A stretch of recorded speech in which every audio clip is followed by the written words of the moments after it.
আসসালামু আলাইকুম লিসনার্স, সবাইকে আমন্ত্রণ জানাচ্ছি। আমি ডক্টর আলিফ। আশা করছি আপনারা সবাই ভালো আছেন, সুস্থ আছেন। যিনি ঘটনা শেয়ার করেছিলেন তার নাম আবির।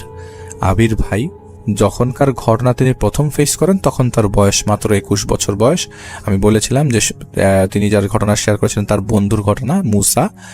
যেই মুসা ছিল অত্যন্ত সুন্দর চেহারা, যাকে দেখলে ছেলেরাও তাকিয়ে থাকতো, এত সুন্দর চেহারা। মুসার বাবা মাও দুজন খুব সুন্দর ছিল। তো মুসা তো নিখোঁজ ছিল 4 বছর, যার মাঝে সে 2 দিনের কথা বলতে পেরেছিল যে সে 2 দিন, একদিন হচ্ছে খাজা মঈনুদ্দিন চিশতির দরগার বাইরে তাকে দেখা গেছে এবং তিনি সেখানে দরগার বাইরে দুজনকে ঝগড়া করতে দেখেছিল, 2টা মহিলাকে ঝগড়া করতে দেখেছিল। তারা বারবার ফাইট করা অবস্থায় বলছিল যে ও আমার, ও আমার। ওই মুহূর্তে সারা অবস্থা বা ওইখানকার অবস্থাটা কেমন পজড হয়েছিল এটা তিনি বলেছেন। এবং তিনি মসজিদুল কুফাতে, যেটা একটা মসজিদ, সেখানে তিনি শব্দ শুনতে পেয়েছিল লাব্বাইক আল্লাহুম্মা। এরপর তার কিছু মনে নাই, তবে সে একটা নহর থেকে কিছু খাচ্ছিল। ওই সময় একজন তার সামনে আসে, যিনি বলেছিল যে তাকে আল্লাহ পাঠিয়েছে এবং আল্লাহ তাআলা প্রত্যেকটা বান্দার খবর রাখে, কোন বান্দা বিপদে আছে। সে যেভাবে হোক কোনো না কোনোভাবে সেই বান্দার জন্য, যদি সেই বান্দা তাকে ডাকে এবং মন থেকে ডাকে, সে যেভাবে হোক তাকে সাপোর্ট করার জন্য বা তাকে বিপদ থেকে উদ্ধার করার জন্য একটা না একটা সাহায্য পাঠান, সেটা যেভাবেই হোক। ওই মুহূর্তে যার সাথে তিনি দেখেছিলেন, যাকে তিনি দেখেছিলেন সে হচ্ছে মুসা। মুসাকে তিনি আসলে কমলাপুর রেল স্টেশনে রেখে যান। আসলে রেল স্টেশন বলাটা ভুল হবে, মুসা যেই দুনিয়াটাতে ছিল সেটা দেখতে দুনিয়ার মতো আসলে দুনিয়া ছিল না। উপর একটা পানির লেয়ার ছিল, সে যখন নিচ থেকে দেখছিল মনে হচ্ছিল সে পানির নিচে আছে, কিন্তু পানির নিচের যেই ফিলটা থাকার কথা সেটা তিনি পাচ্ছিলেন না। সাধারণ অবস্থায় সাধারণভাবেই নিঃশ্বাস নিতে পারছিলেন, এরকমই কিছু একটা তিনি দেখেছিলেন, এরকমই কিছু একটা তিনি মনে করতে পারছিলেন। এবং তাকে যখন উদ্ধার করা হয় প্রথম 3 মাস তিনি সঙ্গে কথা বলতে পারেননি। সো এইটা আপনারা মোটামুটি জানেন। এইখানে আবির যখন তাদের বাসায় যায়, আবিরের সাথে যখন কথাবার্তা হয় একটা পর্যায়ে, আবির তখন তার কাছ থেকে বের করার চেষ্টা করতে থাকে যে তার পেছনে আসলে কে লেগেছে। এবং যখন তিনি বলে যে তার কাছে 2টা মেয়ে এসেছিল এবং তাকে প্রলুব্ধ করে বের হওয়ার জন্য বাসা থেকে, এবং বের করার পর একটা সময় সে ইটে হোঁচট খেয়ে পড়ে যায়, থুতনিতে ব্যথা পায়। এরপর থেকে তো তার আর কিছু মনে নাই। তার মানে নিশ্চয়ই এর মাঝখানে বহু কিছু ঘটেছে। কিন্তু মুসার কথা ছিল যে তিনি যতদিন পর্যন্ত বাইরে ছিলেন তার কাছে মনে হচ্ছিল যে এই বাইরে থাকাটাও তার কাছে খুব অল্প সময়। মনে একটা তিনি একটা সিগমা স্লিপে ছিলেন, একটা ঘুমের মধ্যে ছিলেন, যে ঘুমটা ভাঙার পর তার মনে হয়েছে যে এই কয়েকটা সেকেন্ড, কয়েকটা বছরের ঘটনা তার কাছে কয়েকটা সেকেন্ডের মতো লাগছিল। তো মুসার তখনও খুব ব্যথা ছিল শরীরে, কারণ মুসা যখন প্রথম কথা বলে তিনি মেরে ফেলতে বলেছিলেন। মুসার প্রত্যেকটা লোমগুলা তার কাছে ফিল হচ্ছিল এক একটা রশির মতো শরীরে। তার কাছে মনে হচ্ছিল ওই এক একটা রশি তার শরীরের ভেতর থেকে কেউ টেনে বের করছে, এবং তার মনে হচ্ছিল রগগুলা নাকি ঝুলে আছে। এই ব্যথা তিনি সহ্য করতে পারছিল না।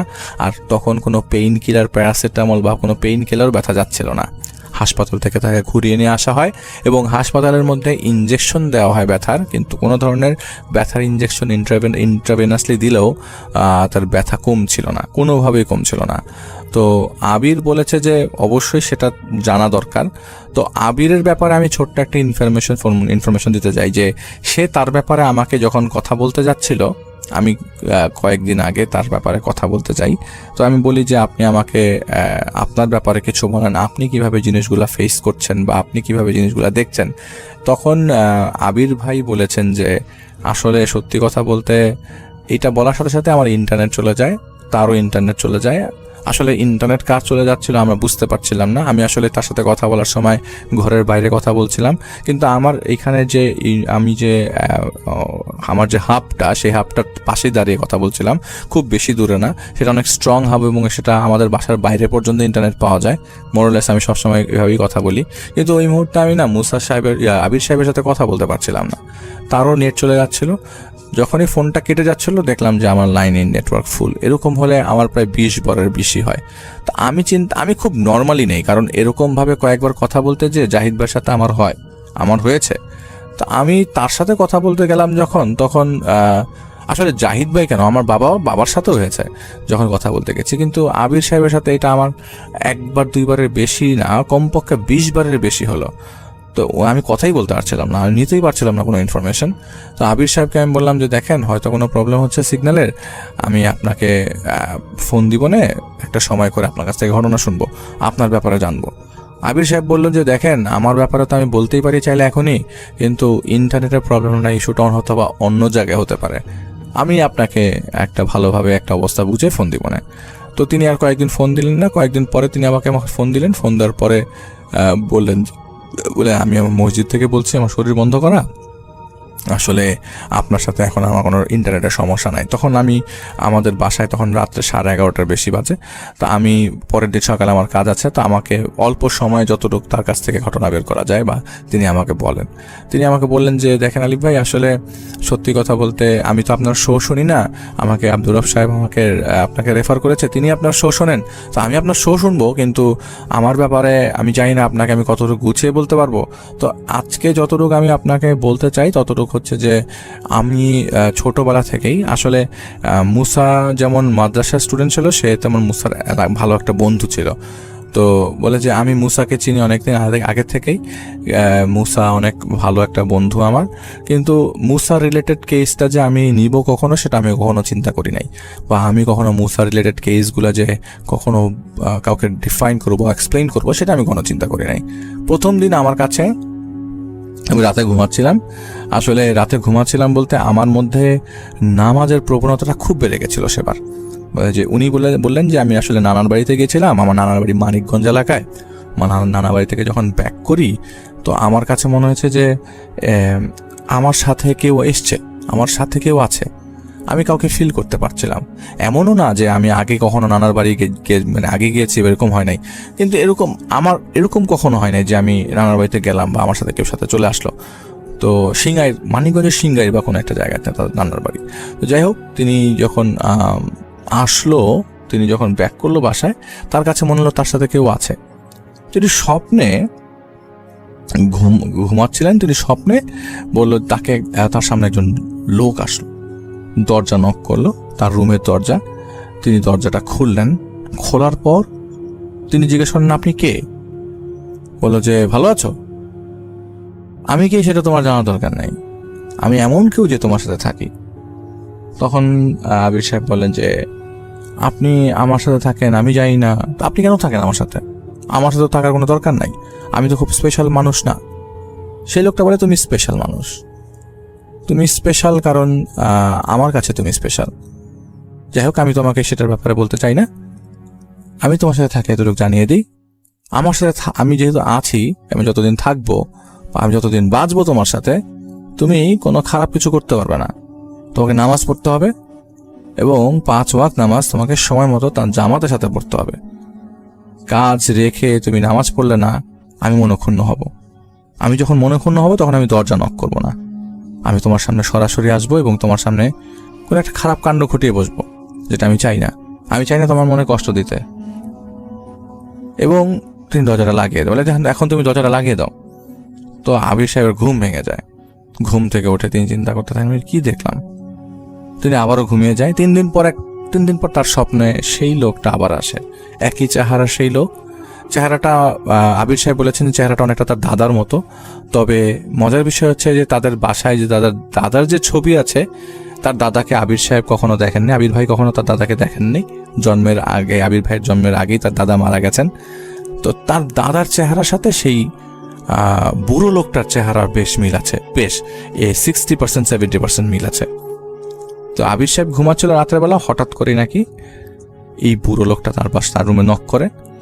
আবির সাহেব যখন দরজা খোলে তখন মনে হয় যে তিনি দরজাটা খুলেছেন ঠিকই, কিন্তু ওই পাটটা তাদের বাসার করিডোরের জায়গাটা না, ওই পাটটা বিশাল জঙ্গলে ঘেরা। তিনি জঙ্গলের ভেতর দরজাটা খুলেছেন। আবির সাহেব বলেন যে আমি দরজাটা খোলার পর মনে হচ্ছিল যে আমি জঙ্গলে দরজা খুললাম, আমি ঘুমাচ্ছিলাম জঙ্গলে। তো আবির সাহেব তাকে জিজ্ঞেস করছেন আমি কোথায়? তো সেই লোকটা তাকে বলে যা তুমি ঘুমে, তোমার জগৎটা ঘুমে। এই ঘুমের মধ্যে একটু বলছি, তোমাদের বাড়ির ছাদের উপরে একটা ট্যাঙ্ক আছে, পানির ট্যাঙ্ক। সেই পানির ট্যাঙ্কের মধ্যে একটা বিড়াল মরে পড়ে আছে, ওটাকে সরিয়ে ফেলো। পানিটা নাপাক হয়ে আছে, এটা পাক করো, ঠিক আছে? এটা বলে সেই লোকটা চলে যায়। তো পরের দিন ঘুম থেকে উঠে আবির সাহেব আবির সাহেব বলছে ধুর এগুলি কোত্থেকে আসে, তখন তো বয়স কম, বাচ্চা ছেলে, তার সামনে যে আসে এগুলি তো একদম অল্প বয়সে। বলে যে তখনও মুসার প্রবলেম বা মুসা নিখোঁজ এরকম কিছু হয় নাই, তারা আরো 3-4 বছর আগে, তার বয়স তখন 13-14 বছর। বলে যে ধুর এই বাচ্চা ছেলে এগুলি, তখন তিনি আসলে তার সামনে তখন ওরকম ভাবে আবির্ভূত হয় নাই, তো তার স্বপ্নে জিনিসটা তিনি বলে যে আমার তখনও স্পষ্ট মনে আছে, তো খুব বেশি বয়সের কথাও না, তখন 13-14 বছর বয়স। আর এই সময় এই লোক আমার কাছে আসছে, চেহারাটা পুরোটা দাদার মতো দেখতে, আমি তো আমার দাদাকে কখনো দেখি নাই, তা আমি খুব নর্মালি নিই। তো ঘুম থেকে ওঠার পরে সবাই খুব চিৎকার চাচিম করছে, ছাদে যাবে কেন? তখনও তার স্বপ্নের কথাটা প্রচণ্ডভাবে স্ট্রাইক করে নাই। তো সবাই ছাদে যায়, ছাদে যেয়ে আসলেই সবাই ওই বাসার কেয়ারটেকার সবাই মিলে ট্যাঙ্কের ভিতর থেকে একটা মরা বিড়াল বের করে, সাদা মরা বিড়াল। এই কথাটাই তাকে স্বপ্নে বলা হয়েছিল যে তোমাদের বাসার ছাদে মরা বিড়াল আছে, তুমি উজু করো না বাসায়, মসজিদে উজু করবা, মসজিদে পারলে গোসল করো, পানিটা নাপাক হয়ে আছে। তো সেদিনই সকালবেলা সলভ হয়ে গেল জিনিসটা। এবং তার যখন স্বপ্নের কথাটা মনে হলো, তখন সে অল্প বয়সের বাচ্চা, তো বাবা মাকে জানিয়ে দেয়, বাবা আমি স্বপ্নে জিনিসটা দেখেছি। বাবা মা তখন জিনিসটাকে আসলে গুরুত্ব দেয় না, কারণ তখন তার কাছে মনে হচ্ছিল ছোট বাচ্চা মানুষ হয়তো বানিয়ে টানিয়ে কিছু একটা বলছে, যেটা দেখছে সেটাই সে বানিয়ে বলছে। তো আবির ভাইয়ের কথা হচ্ছে যে আমি তো বানিয়ে কিছু বলি নাই, আমি যেটা দেখেছি সেটাই বলেছি। তখন তার সাথে আস্তে আস্তে ইনসিডেন্ট ঘটা শুরু করে। তার বয়স যখন 15 বছর, তখন তিনি রাত্রেবেলা ঘুমিয়েছিলেন। এরকমভাবে ঠিক একইভাবে তার দরজা নক করলো, দরজা তিনি খুললেন। আর দরজাটা খোলার ওই পাশটায় তার কাছে মনে হচ্ছিল যে খোলা মাঠ, ধুধু প্রান্তর, সামনে সূর্যের তপ্ত আলো। দরজাটা খোলার সাথে সাথে তার কাছে মনে হলো যে তিনি বাইরে দরজাটা খুলেছেন, দরজা খুলে করিডোর দেখার কথা, কিন্তু আসলে তিনি করিডোর দেখছিলেন না।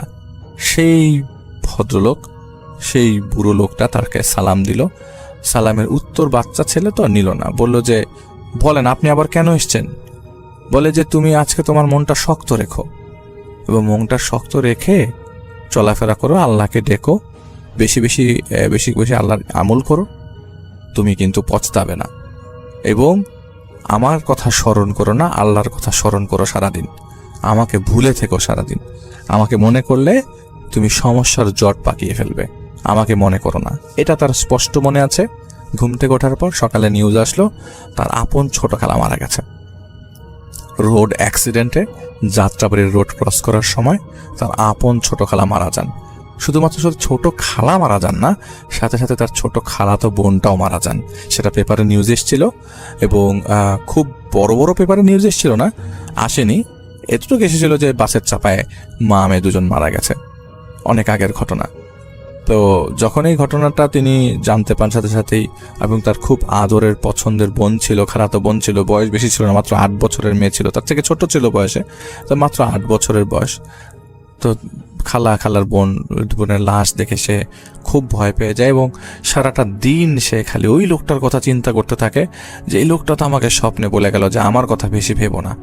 সেই থেকেই শুরু, এবং সেই থেকেই তাকে তার সামনে আসতো না, কিন্তু তার পেছন পেছন কিছু একটা বলে যেত, কোন একটা সলিউশন বলে যেত, কোন একটা কিছু চিন্তা করতে বলে যেত। যেমন তাকে বলতো যে তোমার পরীক্ষা আমি আসবো না, তোমার পরীক্ষা যখন শেষ হবে তখন আসবো। তো এরকম ভাবে আবির একদিন বলেছিল যে আমার পরীক্ষা আপনি হেল্প করলেই তো পারেন। তখন আর কোনো ধরনের শব্দ আসে নাই, কিচ্ছু আসে নাই, কারণ যিনি আসছিলেন তিনি আসলে সৎ কেউ আসছিলেন, নির্দোষ কেউ আসছিলেন, নিষ্পাপ কেউ আসছিলেন বারবার ওর কাছে, কিন্তু সেটা সে চাইতো না। একটা সময় তার আবিরের সারা শরীর ব্যথা করত, যখনই সে আসতো ব্যথা করত। যখন মুসা হারিয়ে যায়, যেদিন মুসা হারিয়ে যায় সেদিন রাতের বেলাও তিনি স্বপ্ন দেখেছিলেন এরকম যে তার খুব ঘনিষ্ঠ একটা বন্ধু হারিয়ে যাবে, এবং সেই লোকটা এসে তাকে বলেছিল যে ঘনিষ্ঠ বন্ধু হারিয়ে যাবে, অনেক দিন থাকবে না। এই থাকাটাকে এবং এই না থাকাটাকে সে পজিটিভ হিসেবে নিবে, এবং এইটাই হবে তার প্রথম কেস, যেটাতে তিনি হয়তো সলভ করতে যাবেন, মুসার ব্যাপারটা তিনি সলভ করতে যাবেন। এর মাঝে বহুবারই তার কাছে ওই অবয়বটা আসছিল, এবং তিনি আসলে কিছু বলতেন না, তিনি শুরু তার চেহারাটা তার দাদার মতো দেখতে, তিনি কখনো কিছু বলতেন না, কিন্তু সে সবসময় বলতেন যে উনি আসছেন, সে আসছেন, ভদ্রলোকটা আসছেন। তো এরকমভাবেই তিনি সবসময় সম্বোধন করতেন। তো যাই হোক, তিনি আমাকে আবির ভাই বলেছেন যে তিনি আসলে তাকে কি নামে ডাকে বা তার নাম কি সেটা তিনি বলতে পারবেন না, তবে তার কাছে যিনি আসেন, এরকমভাবে তার কাছে যিনি আসেন তিনি এই ব্যাপারটাতে, মুসার ব্যাপারটাতে তাকে বেশ সাহায্য করবেন এবং বলেছেন যে তুমি যদি সাকসেসফুল হও তাহলে তো তুমি বুঝতে পারবে তুমি এই জিনিসটা আমি কি মিথ্যে বলছি না সত্য বলছি, বা তোমার সাথে আমি আছি। তুমি যখন তোমার প্রথম কেসটা সলভ করবে তখনই বুঝবে। এবং মুসার কেসের কথা তিনি আগের থেকেই বলে দিয়েছিলেন যে তোমার এই বন্ধু যে কোনো সময় গায়েব হয়ে যাবে। এবং তাই হলো, তার বন্ধুরা গায়েব হয়, এবং গায়েব হয় দুইজন জিনের মাধ্যমে, দুইজন মহিলা জিনের মাধ্যমে। এবং দুইজন মহিলা জিন একদমই তাদের বাসার পাশে থাকা মন্দির থেকেই আগত। এবং মুসা আসলে তাদের বাসা থেকে মন্দির একদমই কাছে। এবং সেই দুইজন জিন হচ্ছে হিন্দু ধর্মাবলম্বী, তারা হিন্দু ধর্ম ফলো করে, তারা পূজা করে, মূর্তি পূজা করে, এবং তারা আসলে পছন্দ করে ফেলেছিল। এমনটা পর্যন্ত চলে এসেছিল যে এর মধ্যে দুইজনের মধ্যে একজন নাকি এতটাই পছন্দ করেছিল যে মুসা যেহেতু মুসলিম ছিল, তারা মুসলমান হবার জন্য আশা ব্যক্ত করেছিল, কিন্তু তাদের সাথে একজনের বেশ শত্রুতা ছিল। সেটার ব্যাপারে আমি একটু পরে বলছি। মুসা যখন প্রথমবার এখানে যখন আসে, মুসা যখন ব্যাক করে, মুসা বারবার একটা কথা বলছিল যে এরা আমার সাথে এতটাই লেগে গেছিল, এতটাই অ্যাটাচ হয়ে গেছিল যে আমি আসলে তাদের ছাড়া থাকতেও পারছিলাম না। তাদেরকে আমার খুব আপন মনে হচ্ছিল।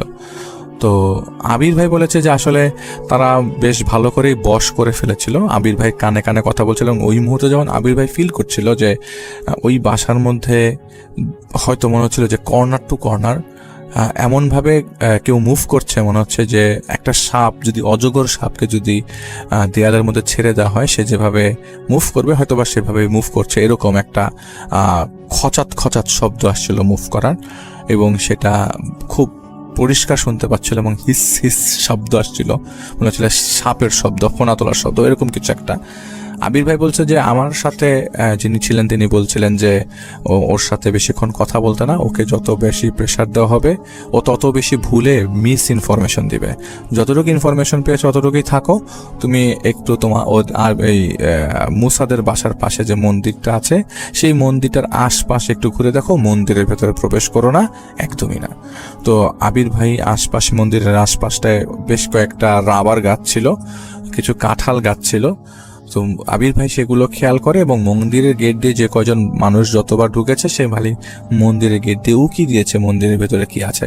তো 3-4টা মণ্ডপ ছিল মন্দিরের ভেতরে। আমি একদম অতি আটমোস্ট রেসপেক্টের সহিত বলছি, যারা অন্য ধর্মাবলম্বীর আছেন প্লিজ দয়া করে এটাকে নেগেটিভলি নেবেন না। অন্য ধর্মের জিন থাকতেই পারে, সেটা একদমই খুব সিম্পল একটা ইস্যু, এটাকে আপনারা কোনো কজ হিসেবে নেবেন না প্লিজ। তো আবির ভাই বললেন যে আমি বারবার দেখছিলাম মণ্ডপের সামনে আশেপাশে কেউ ঘুরছে কিনা। হঠাৎ করে তার নজর যখন মাগরিবের আজান চলে আসে, সে যখন চিন্তা করতে থাকে যে আমি এখন চলে যাব মসজিদে নামাজ পড়তে, ঠিক ওই সময় তার কাছে মনে হতে থাকে যে ওই সময় গেট দিয়ে এমন একজন বের হবে যাকে আসলে দেখতে হবে, তাদেরকে তাকিয়ে থাকতে হবে। অনেকক্ষণই অনেক মানুষই মন্দিরের গেট থেকে বেরিয়েছে, কিন্তু ওই সময় তার মনে হচ্ছিল যে না, এখন একটু দাঁড়াই, এখন হয়তো কেউ বের হবে। এরকম অনেকে ফিল করে না যে এখন কেউ ইম্পর্টেন্ট কেউ বের হচ্ছে। তো আবির ভাই সে জায়গায় থমকে দাঁড়ায় যে ইম্পর্টেন্ট কেউ বের হচ্ছে, এটা জানি আগে। নেক্সট পার্টে বলার আগে জাস্ট এতটুকু বলতে চাই যে তার ব্যাপারে, আবির ভাইয়ের ব্যাপারে তিনি সংক্ষেপে যতটুকু পারেছেন বলেছেন, তিনি আরও কিছু আমাদেরকে জানাবেন। এবং আবির ভাইয়ের এই মুভমেন্টগুলো, রাত বিরাতের মুভমেন্টগুলো তাদের বাসায় কেউ পছন্দ করে না, একদমই পছন্দ করে না। যাই হোক, সেই ব্যাপারে আমরা সামনে জানবো, যখন জানবো সাথে সাথে আপনাদের জানাবো। মুসার ঘটনার ফিনিশিংটা দিই।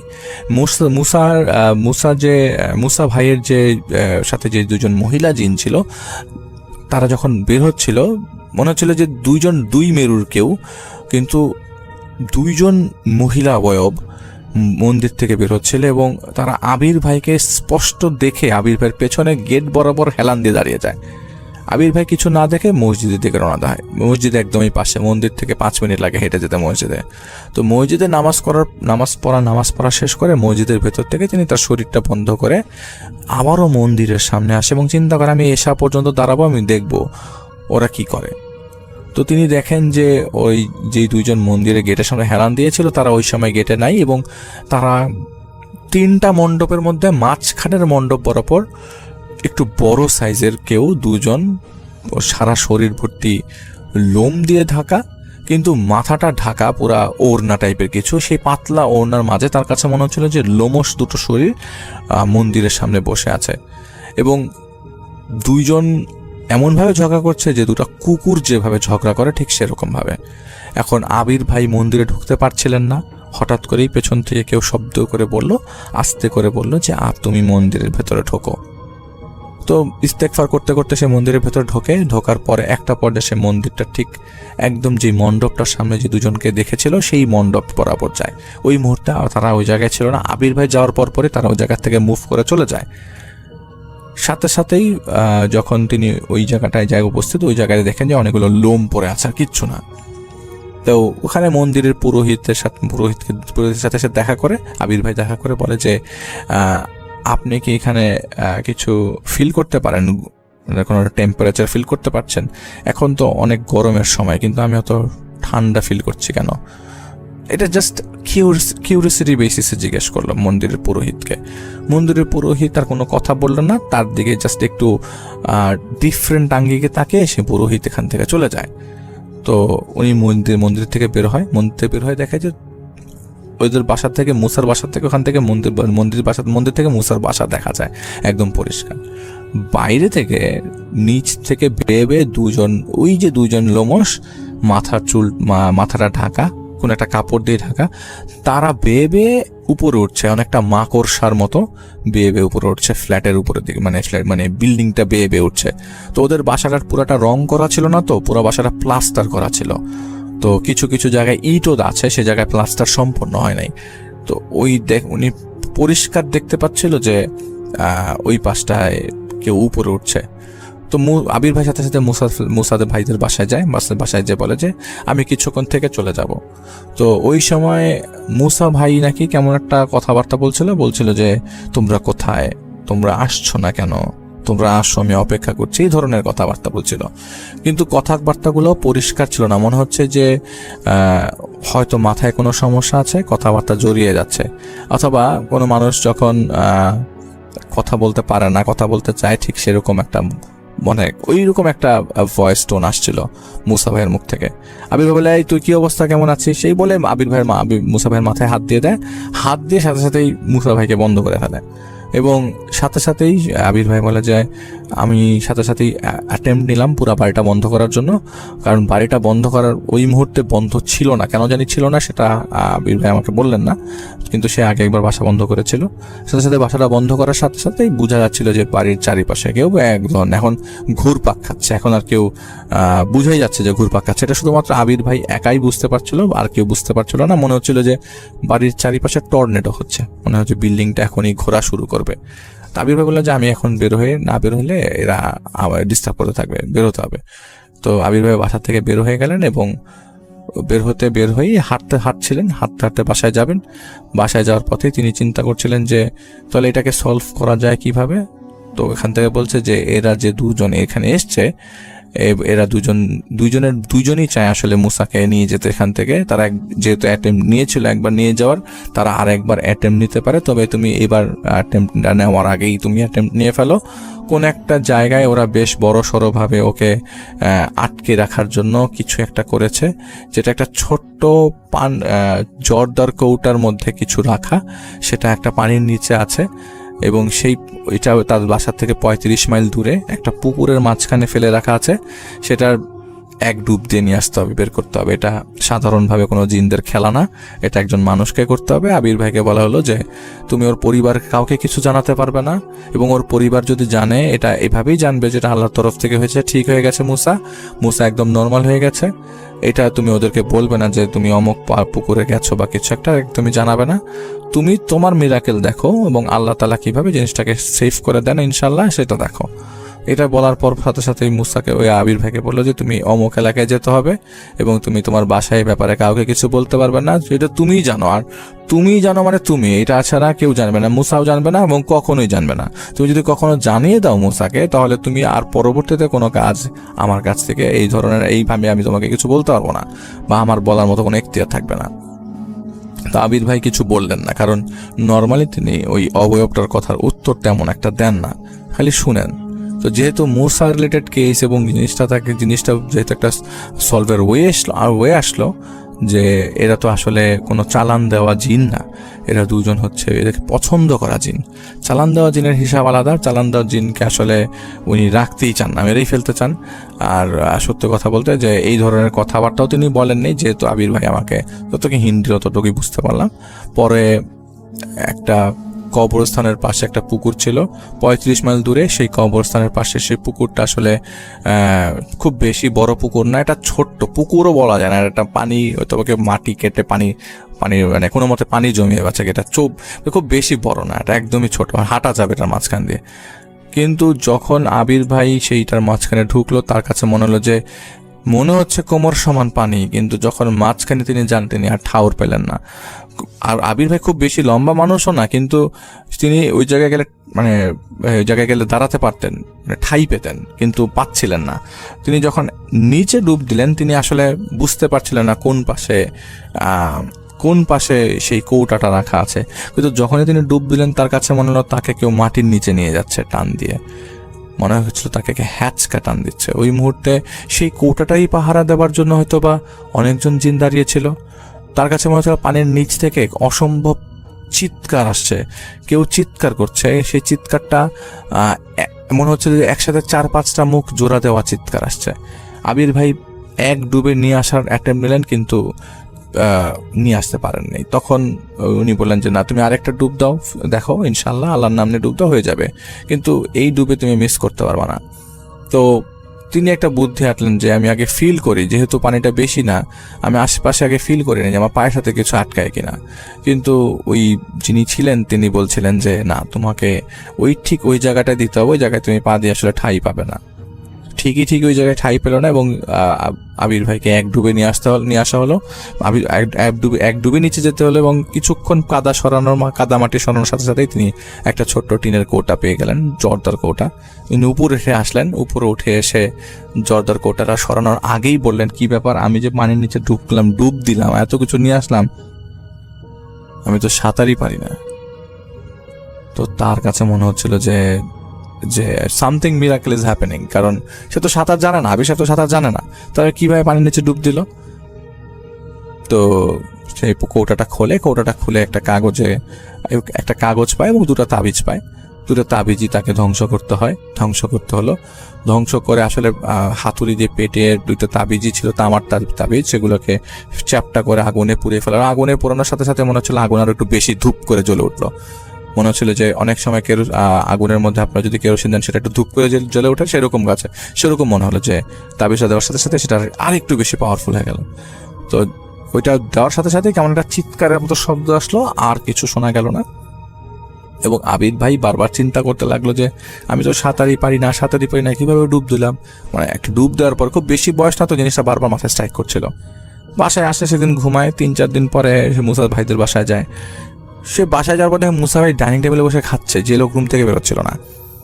বলে, কি খবর মুসা, কেমন আছিস? বলে যে হ্যাঁ ভালো, কি অবস্থা, তুই কেমন আছিস? এমন একটা ভাব যে মুসা লাস্ট 4 বছর যে তার সাথে এত কিছু ঘটে গেছে, তার এগুলা কিচ্ছু মনে নাই। এমন একটা অবস্থা যে সে গতকালকে মুসা ভাইয়ের সাথে দেখা হলো, আড্ডা দিয়ে আজকে এসছে।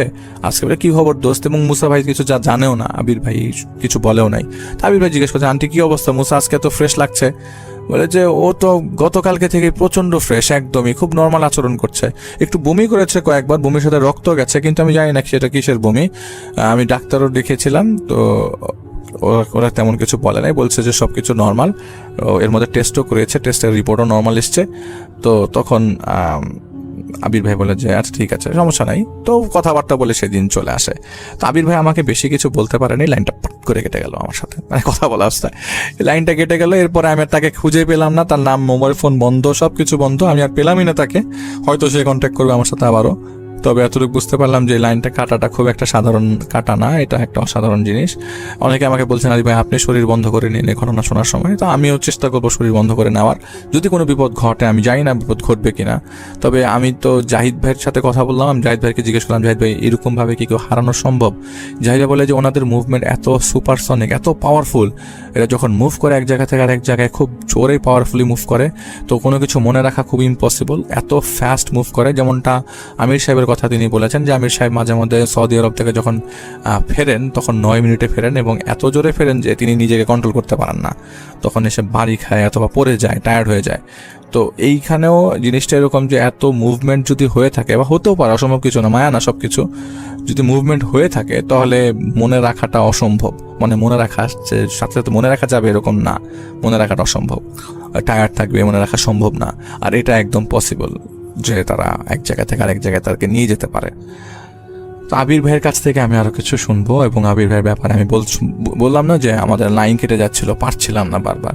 এবং মুসার ক্ষেত্রে মুসা ভাইয়ের ঘটনাটা তো আমি আসলে ফিনিশিং দিতে পারিনি, পারছিলাম না, লাইন কেটে গেছিল। তার সাথে কন্ট্যাক্ট করেছিলাম, পারছিলাম না, লাইন কেটে যাচ্ছিল। যখনই আমি তার সাথে লাইন কেটে যাচ্ছিল, সাথে সাথে আমার লাইন রিস্টোর হয়ে যাচ্ছিল। তো এই জিনিসটা আমি ফেস করেছি, এটা আমার নিজের সাথে ফেস করা। তার সাথে হয়তো তার সাথে আমি কোনো ঘটনা কালেক্ট করবো, ইনশাল্লাহ তিনি আর কিছু দিবেন ঘটনা, এবং বলেছেন যে ঘটনা দিবেন। তার কাছে বেশ কিছু ঘটনা আছে, খুব বেশি বয়সের থেকে কাজ করেন না, তো বেশ ভয় বলেছেন সব কাজ করেন না তিনি, যখন তার মন চায় তখন সেটা করেন। আর যিনি তার কাছে আসেন তিনিও সবসময় যে আসেন জিনিসটা তা না, তবে যখন তিনি আসেন তখন কোনো না কোনো নিউজ থাকেই।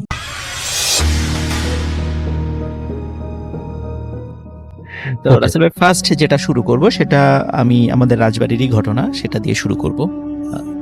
সরি, রাজবাড়ি ঘটনা না, এটা আমাদের এটা ঘটেছিল হচ্ছে কুষ্টিয়াতে। কুষ্টিয়ার ঘটনা দিয়ে শুরু করব, রাজবাড়িটা পরে বলছি। যে ঘটনাটি যিনি শেয়ার করেছেন ওনার নাম আবু বকর। তো উনি এর আগেও বেশ কয়েকটা ঘটনা পাঠিয়েছিলেন, আর রাজবাড়ির আমাদের যে ভৌতিক টিম আছে, বিশেষ করে সজীব, ও কষ্ট করে ঘটনাগুলো কালেক্ট করেছে আর কি। তো আবু বকর ভাইয়ের ওই ঘটনাটা আজকে প্রথম বলছি আর কি। তো এই ঘটনাটি যার সাথে ঘটেছিল সেটা আবু বকর ভাইয়েরই মানে দাদির সঙ্গে। 1965 মানে 1965 সালের দিকে ওনার দাদি, ওনার বয়স তখন ছিল 16 কি 17 বছর। তো তখন ওনার বিয়ে হয় নাই। উনি তখন রাত্রে ওনার মায়ের সঙ্গে ঘুমাতেন। ওনার বাবা মারা গিয়েছিলেন আগেই, ওনার মায়ের সঙ্গে ঘুমাতেন।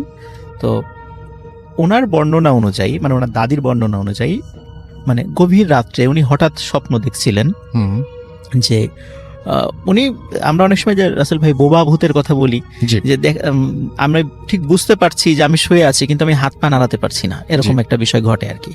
তো উনি, ওনার বর্ণনা অনুযায়ী উনি হঠাৎ করে উনি ফিল করছেন উনি শুয়ে আছেন, কিন্তু ওনার উপরে, বাসার উপরে যেই ছাদ বা টিনের যে চালটা আছে দেখছেন যে সেটা নাই, সম্পূর্ণ শূন্য, মানে শূন্য, উপরে আকাশ দেখা যাচ্ছে। এবং সেখান দিয়ে দেখছেন শূন্যের উপর দিয়ে শাড়ি পরা, বড় বড় চুলওয়ালা, খুব কালো কুচকুচে বিভৎস চেহারার একটা মহিলা হেঁটে যাচ্ছে শূন্যের উপর দিয়ে।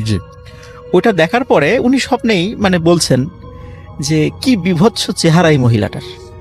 এই কথাটা বলার পরে ওই মহিলা সেটা শুনে ফেলেছে, এবং সে ওই স্বপ্নে যেটা করে সেটা হলো ওই মহিলাটা, যে বিভৎস চেহারার মহিলাটা, সেটা আস্তে আস্তে নিচে নেমে এসে ওই আবু বকর ভাইয়ের ওই দাদির গলা চেপে ধরে। আচ্ছা। এবং ওনার দাদি ছটফট করতে থাকে। এখন রাসেল ভাই এটা কিন্তু হচ্ছে কিন্তু টোটালটাই স্বপ্নের মধ্যে। জি। তো ছটফট করছে, কিন্তু পাশে ওনার মা তো ঘুমিয়েছিলেন। ওনার মা ঘুম থেকে উঠে দেখে যে তার মেয়ে ছটফট করছে। জি। তখন উনি যেটা দেখেন সেটা হলো যে ওনার মেয়ে, মানে আবু বকর ভাইয়ের দাদি, যে উনি নিজেই নিজের 2 হাত দিয়ে নিজের গলাটা চেপে ধরেছে এবং নিজেই নিজের গলাটা চাপ দিয়ে মানে আত্মহত্যার চেষ্টা করছে। তখন উনি তাড়াতাড়ি চিৎকার চেঁচামেচি করতে থাকেন, মানে ওনার মা, আশেপাশ থেকে লোক চলে আসে, সবাই পানি ছিটা দেয় এবং অনেক চেষ্টা করে 2 হাত গলার থেকে ছাড়ায়। জিজ্ঞেস করে কি হয়েছে, তখন বলে যে আমি তো এরকম স্বপ্নে দেখেছি। তো সবাই বলে ও এটা তো কোনো ব্যাপার না, এটা তো বোবা ভূতের, মানে বোবা ভূত বা বোবা চিন ধরে, এরকম তো হওয়ার হামেশাই ঘটে, এটা তেমন কিছু না, এটা বলে সবাই মোটামুটি বিষয়টা খুব স্বাভাবিকভাবেই নেয় আর কি, কেউ এটা অস্বাভাবিকভাবে নেয়নি। জি। এরপর থেকে রাসেল ভাই ঘটনাটা সূত্রপাত হয়। সেটা হলো যে এর পরের দিন থেকেই মানে আবু বকর ভাইয়ের দাদির ক্ষুধাটা অস্বাভাবিক রকমের বেড়ে যায়। উনি স্বাভাবিকভাবে যে খাবারগুলো খেতেন এর থেকেও অনেক বেশি খাবার খাচ্ছিলেন। আচ্ছা। এখন সবাই চিন্তা করেছে যে হয়তো বা কোনো কারণে বেশি খাচ্ছে, কিন্তু এত পরিমাণ অস্বাভাবিক বেশি খাচ্ছিলেন। দেখা যাচ্ছে ওনার বাড়ি তো মানে জয়েন্ট ফ্যামিলি ছিল, 15-16 জনের খাবার রান্না করা হতো। দেখা যাচ্ছে 15-16 জনের খাবার উনি একাই খেয়ে ফেলছেন। এইটা কিন্তু যেহেতু গ্রামের মানুষদের মধ্যে তো কিছু ওনারা বিশেষ করে জিন টিন এই বিষয়গুলো একটু মানে বেশি বিশ্বাস করেন, তখন আশেপাশের লোকজন বলল যে এটা তো স্বাভাবিক মনে হচ্ছে না, আপনি মানে ওনার আবু বকর ভাইয়ের দাদির যে বাবা তাকে বললো যে আপনি ওকে ভালো একটা হুজুর দেখান। জি। তোকে হুজুর দেখালো, সে বললো তেমন কিছু না, এমনি ঝাড়ফুঁক করে দিলাম ঠিক হয়ে যাবে। প্রথম কয়েকদিন ঝাড়ফুঁকে মোটামুটি স্বাভাবিক ছিল। এরপরে অবস্থা আরো শোচনীয় হয়। আগে তো রাসেল ভাই রান্না করা খাবার খেত, এরপরে যেটা হয় সেটা হচ্ছে যে ওনাদের মানে সাধারণত গেরস্থ বাড়িতে কিন্তু মানে হাঁস মুরগি কবুতর গরু ছাগলের পাশাপাশি কিন্তু এগুলোও পালা হয়। তখন ওনার দাদি সবার সামনে যেটা করতেন সেটা হলো দেখা যাচ্ছে মুরগি দৌড়ে যাচ্ছে, উনি খপ করে মুরগিটাকে ধরে ফেলতেন, ধরে সবার সামনেই ওই মুরগিটাকে কাঁচা খাওয়া শুরু করতেন। তখন এই দৃশ্য দেখে আসলে সবাই ভয় পেয়ে যান যে না আসলেই ওনার সাথে মানে অন্য রকমের কিছু আছে, এটা সাধারণ কোনো বিষয় হচ্ছে না, এটা আস্তে আস্তে খারাপ দিকে যাচ্ছে। তখন বেশ পার্শ্ববর্তী উপজেলার একজন খুব নামকরা একজন হুজুরের শরণাপন্ন হন। তো উনি এসে বলেন যে ঠিক আছে আমি একটা কাজ করছি, আমি এই বাড়িটাকে বন্ধ দিয়ে দিচ্ছি। সাধারণত আমরা ওই যে অনেক সময় দেখি যে বাড়ি বন্ধের বিভিন্ন রিচুয়ালগুলো করা হয়, বিভিন্ন প্রক্রিয়াগুলো করে বাড়ি বন্ধ করা হয়। তখন বলে যে এখানে তো ওই কিছু দুষ্টু জিনের উপদ্রব আছে, বাড়িটা বন্ধ করে দিলে এরা আসতে পারবে না। তখন বাড়ির বন্ধর যে প্রক্রিয়াটা ছিল রাসেল ভাই, এটা হয়তো বা অনেকেই জেনে থাকবেন, সেটা হচ্ছে যে বড় বড় 4টি পেরেক বাড়ির চারদিকে গাড়া হবে, পুঁতে ফেলা হবে এবং ওই সময় আজান দেয়া হবে। এটা হবে গভীর রাত্রে। তো ঠিকই রাসেল ভাই গভীর রাত্রে যখন এই প্রক্রিয়াটা শুরু করা হলো তখন সবাই ফিল করছিল যে কালবৈশাখী ঝড়ের মতো বাড়ির উপর দিয়ে কি যেন বয়ে যাচ্ছে। তো যাই হোক মোটামুটি বাড়ি বন্ধের প্রক্রিয়াটা সম্পন্ন হয়। এরপরে 3 থেকে 4 মাস কোনো কিচ্ছু ছিল না, একদম স্বাভাবিক। তো এরপরে সবাই চিন্তা করে যে এনাকে একটু দ্রুত বিয়ে দিয়ে দিতে হবে, হয়তো বা বিয়ে দিলে হয়তো এই বিষয়টা স্বাভাবিক হয়ে যাবে, এরকম চিন্তা করে পরিবার থেকে। এবং সত্যি তাই রাসেল ভাই, ওনার কয়েকটা গ্রাম পরেই ওনার বিয়ে হয়ে যায় এবং খুব দ্রুতই বিয়ে হয়ে যায় আর কি। তো বিয়ে হয়ে যাওয়ার পরে ওই ফ্যামিলির লোকজন আবার এই বিষয়গুলো জানতেন না, যে এই বিষয়গুলো যে ওনার সাথে ঘটেছে এগুলা জানতেন না, এই বিষয়টা আসলে তারা গোপন করেন। তো ওখানে যাওয়ার মোটামুটি রাসেল ভাই 3 থেকে 4 মাস ওই ফ্যামিলিতে আবার ভালো ছিল, উনি একদম স্বাভাবিক নর্মাল, কেউ কোনো কিছু বুঝতে পারেনি। এরপর থেকে ওই ফ্যামিলিতে কিছু ঘটনা ঘটা শুরু হয়। যেমন তো আবু বকর ভাইয়ের দাদি যখন বিয়ে হয়ে যায় তো ওনার দাদা যখন পাশে দেখা যাচ্ছে যে শুয়ে আছেন, হঠাৎ করে দাদা ফিল করছেন যে তার স্ত্রী পাশে নাই। আচ্ছা। কিন্তু ঘরের দরজা তো বন্ধ, তাহলে কোথায় গেল? তখন উনি সবাইকে ডেকে তোলেন যে কোথায় গেল, ঘরের দরজা বন্ধ, কোথাও খুঁজে পাওয়া যায় না। আচ্ছা। তখন সবাই হারিকেন নিয়ে, ওই সময় হ্যাচাক বাতিও ছিল, তখন এরকম হ্যাচাক বাতি নিয়ে সবাই খুঁজতে বের হলো। ওই ওনাদের বাড়ি থেকে প্রায় আধা কিলোমিটার দূরে ফেলুর বাঁশবাগান নামে একটা বাঁশবাগান আছে। খুব মানে দিনের বেলা ওই বাঁশবাগানের লোকজন যেতে ভয় পায়, রাতের বেলা তো প্রশ্নই আসে না। খুঁজতে খুঁজতে শেষ পর্যন্ত ওই ফেলুর বাঁশবাগানে গিয়ে ওই আবু বকর ভাই দাদিকে অচেতন অবস্থায় পাওয়া যায়। সেখান থেকে তাকে তুলে নিয়ে আসা হয়, কিন্তু উনি কিছুই বলতে পারেন না। উনি বলেন যে আমি তো ঘুমাচ্ছিলাম, তারপরে কি হয়েছে আমি কিছুই জানি না। এইভাবে রাসেল ভাই প্রায়শই উনি হঠাৎ করে রাতের বেলা ঘর থেকে উধাও হয়ে যেতেন। আচ্ছা। এবং ওনাকে বিভিন্ন জায়গায় মানে এমন ওই গ্রামের এমন সমস্ত ভয়ঙ্কর জায়গা যেখানে দিনের বেলার লোকজন হাঁটাহাঁটি কম করে, দেখা যায় কখনো বাঁশবাগানে, কখনো বট গাছের নিচে, এরকম নদীর পাড়ে, এরকম জায়গাগুলোতে তাকে পাওয়া যেত। এর ভিতরে রাসেল ভাই কি হয়, মাঝখানে 2 দিন ওনার কোনো খবরই ছিল না। 2 দিন অনেক খোঁজাখুঁজি করেছে, কোথাও খবর মানে হয় না। হঠাৎ 2 দিন পরে রাতের বেলা বাড়িতে মানে রাতের বেলা উঠানে ভয়ঙ্কর শব্দ, সবাই বের হয়ে যায়, দেখে ওনার দাদি পড়ে আছে অচেতন অবস্থায়। পরে সেখান থেকে তাকে নিয়ে আসা হবে, উনি এটা জানেন না 2 দিন উনি কোথায় ছিলেন। এখন রাসেল ভাই এই যে সমস্যাটা হচ্ছিল, এখন এটা তো সমাধান করা প্রয়োজন, যে এরকম তো চলতে দেয়া যায় না। তখন উনি ওনার হাজবেন্ড অনেক তান্ত্রিক দেখান, কবিরাজ দেখান, ভালো ভালো আলেমদের শরণাপন্ন হন, কিন্তু কিছুতেই হয়তো 2-1 দিন ভালো থাকে, তারপর আবার যা তাই মানে একই রকমের সমস্যা হচ্ছিল। এবং তারপর ডাক্তারও দেখান, তো ডাক্তার ওনার বডি চেক আপ করে বলেন যে আপনার স্ত্রী বেশি দিন বাঁচবে না, খুব তাড়াতাড়ি মারা যাবে, বড় জোর 2 মাস। আচ্ছা। তো এটা করে ওই আবু বকর ভাইয়ের দাদা খুব মানে মুষড়ে পড়েন এই ব্যাপারটা শুনে। তখন উনি একজন ভালো ইমাম সাহেবের একজন খবর পান, তার কাছে যান। কিন্তু ওই ইমাম সাহেব বললেন যে আসলে এই রোগের মানে এই রোগীর ট্রিটমেন্ট আমি করতে পারবো না। তো উনি আর একজন মাগুরা জেলার মানে মাগুরা যে জেলা, এই বাস স্ট্যান্ড থেকে 5 কিলোমিটার পূর্বে একটি কবরস্থান আছে।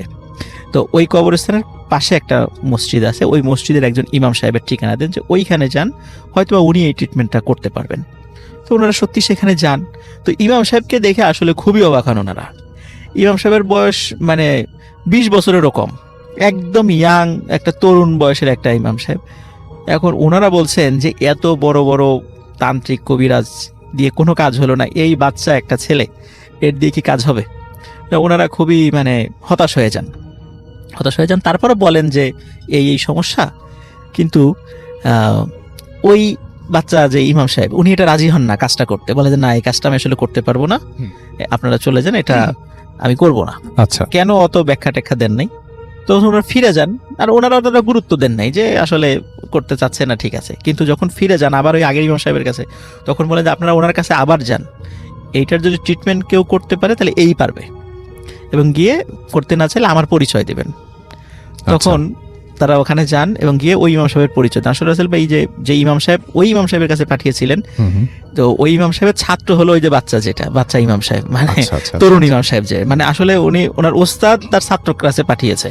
তার মানে আসলে মানে তার মনে বুঝতে হবে যে ছাত্র আসলেই খুব মানে এই বিষয়ে খুব পারদর্শী। তখন উনি বলেন আচ্ছা ঠিক আছে, যেহেতু আমার ওস্তাদ পাঠিয়েছেন আমি কাজটা করব, তো একটা নির্দিষ্ট সময় দেন যে এই সময় আসতে হবে আপনাদেরকে। তো ওই নির্দিষ্ট সময়ই যান, একটা পূর্ণিমার রাত্রে সময় যান। তখন উনি কি করেন, ওই ইমাম সাহেব একটি সাদা কাগজে আরবিতে অনেক লেখা লিখে বলেন যে আপনি কবরস্থানের পাশে দাঁড়িয়ে থাকবেন একা একা, আপনি গভীর রাত্রে হঠাৎ করে একটি গাড়ি আসতে দেখবেন, কিন্তু গাড়িটা দেখে মনে হবে ঘোড়ার গাড়ি, আসলে এটা ঘোড়ার গাড়ি না।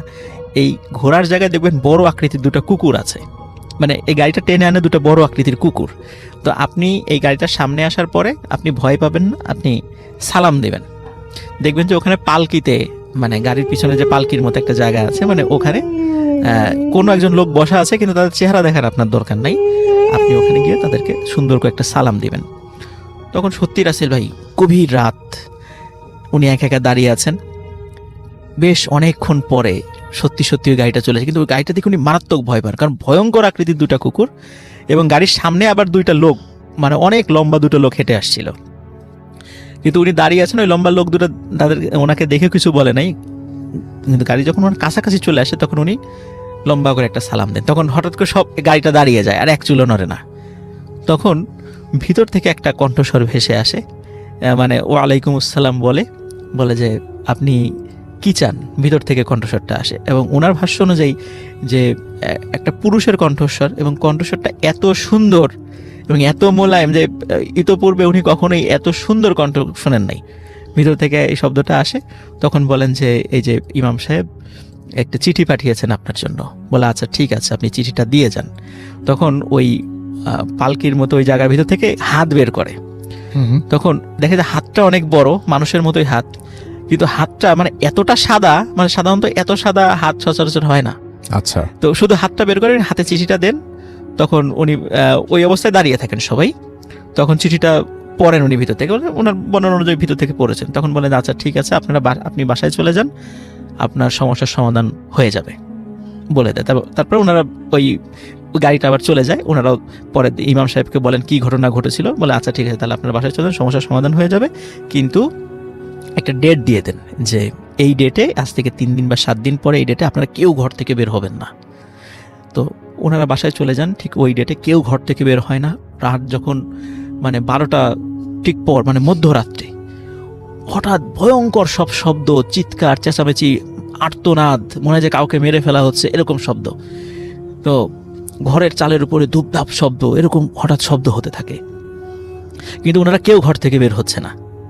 সকালবেলা রাসেল ভাই যখন ওনারা বের হন, তখন দেখেন যে 6টা কাক মানে আগুনে দগ্ধ অবস্থায়, মানে পুড়ে মারা গেছে, এরকম অবস্থা ওনার উঠানে পড়ে আছে। তো এরপর থেকে ওনার দাদি সম্পূর্ণরূপে সুস্থ হয়ে যান, এবং পরে খোঁজ নিয়ে জানতে পারেন যে ওই মানে গাড়ির বহরে যিনি যাচ্ছিলেন উনি হচ্ছেন জিনদের সর্দার ছিলেন। তো ওনার কাছে উনি ভালো জিন ছিলেন। ওনার কাছে যখন এই বিষয়টা বলা হয়, তখন ওনারা ওনার বাড়িতে আসেন ওই নির্দিষ্ট দিনে, এসে দেখে যে ওখানে 6টা জিন থাকতো ওই বাড়িতে, এবং ওরাই এই আবু বকর ভাইয়ের দাদিকে উৎপাত করত। তখন ওদেরকে ধরে ওনারা মেরে ফেলেন, এবং মেরে ফেলার পরে ওর ডেড বডিটাই ওই অবস্থায় পাওয়া যায়। তো এরপর থেকে ওই বাড়িতে আর কোনো সমস্যা হয় নাই, উনি স্বাভাবিকভাবেই জীবনযাপন করেছেন, অনেক দিন জীবিত ছিলেন, অনেক দিন। পরে বার্ধক্যজনিত কারণে মারা গেছেন। তো এটাই ছিল রাসেল ভাই ফার্স্ট স্টোরি।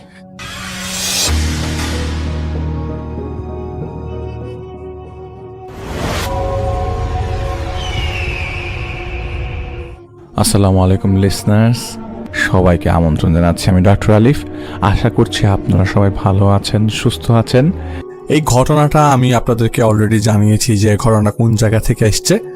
ইজিপ্ট থেকে অথবা মিশর থেকে ঘটনাটি এসছে, এবং আপনারা সবাই জানেন মিশর এমন একটা জায়গা যে জায়গাটায় ব্ল্যাক ম্যাজিকের আস্তানা। এটা আপনারা জানেন কিনা আমি জানি না, যারা মিশরে থেকেছেন তারা বুঝতে পারেন। সেখানে দীর্ঘদিন যাবৎ একজন বাংলাদেশি আঙ্কেল মোবারক হোসেন, তো উনি ইজিপ্টের যে জায়গায় থাকেন সেই জায়গায় তার বাসার নিচে একজন বয়স্ক হুজুর থাকেন। ওনার নাম নাফি আল মারজানি। আপনাদেরকে আজকে ছোট করেই পরিচয়টা দিই, এরপরে আমরা বিগত বছরগুলোতে কিভাবে তিনি এরকম হলেন বা কিভাবে জিনিসগুলা এগুলো সেটার ব্যাপারে আমরা আপনাদেরকে জানাবো। তা এতটুকু বলে রাখি, তিনি চোখে দেখতে পান না। নাফি আল মারজানি যে হুজুরটা আছেন তিনি চোখে দেখতে পান না।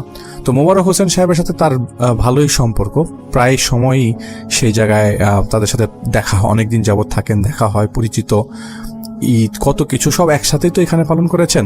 তো নাফি আল মারজানি যিনি থাকেন তার পরিবারের কেউ থাকেন না তার সাথে, তিনি এই বাড়িটাতে 3 জনকে নিয়ে থাকেন।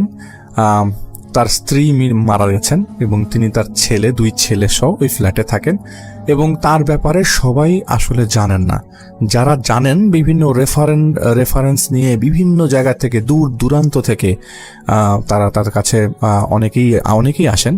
তো সেইখান থেকে আসি এবং কেন আসছেন সেগুলো জানার কারণ এবং সব কিছু মিলিয়ে কি ধরনের মানুষের সাথে নাফি আল মারজানি ডিল করেন সেগুলো নিয়ে মোবারক সাহেবের মধ্যে একটা কি বলে অস্বস্তি অথবা এটা বলা যায় এক্সাইটমেন্ট কাজ করে যে তিনি জানতে চান। তো বহুদিন যাবৎ ধরেই তাকে একটা ছোট ছোট ইনফরমেশন দিয়ে আসা হয়েছে যে এই ধরনের কেসগুলো আসছে, কিন্তু মোবারক সাহেব আসলে বুঝতে পারছিলেন না সেটা ডেলিভার করবেন কিভাবে এবং সেটার গভীরে যাবেন কিভাবে, সে কিভাবে কাজ করছেন। তো আস্তে আস্তে সম্পর্কের যখন আস্তে আস্তে উন্নতি হয় তখন কিছু কিছু জিনিস শেয়ারের মাধ্যমে মোবারক সাহেব অনেক কিছু পাজল সলভ করতে সক্ষম হন।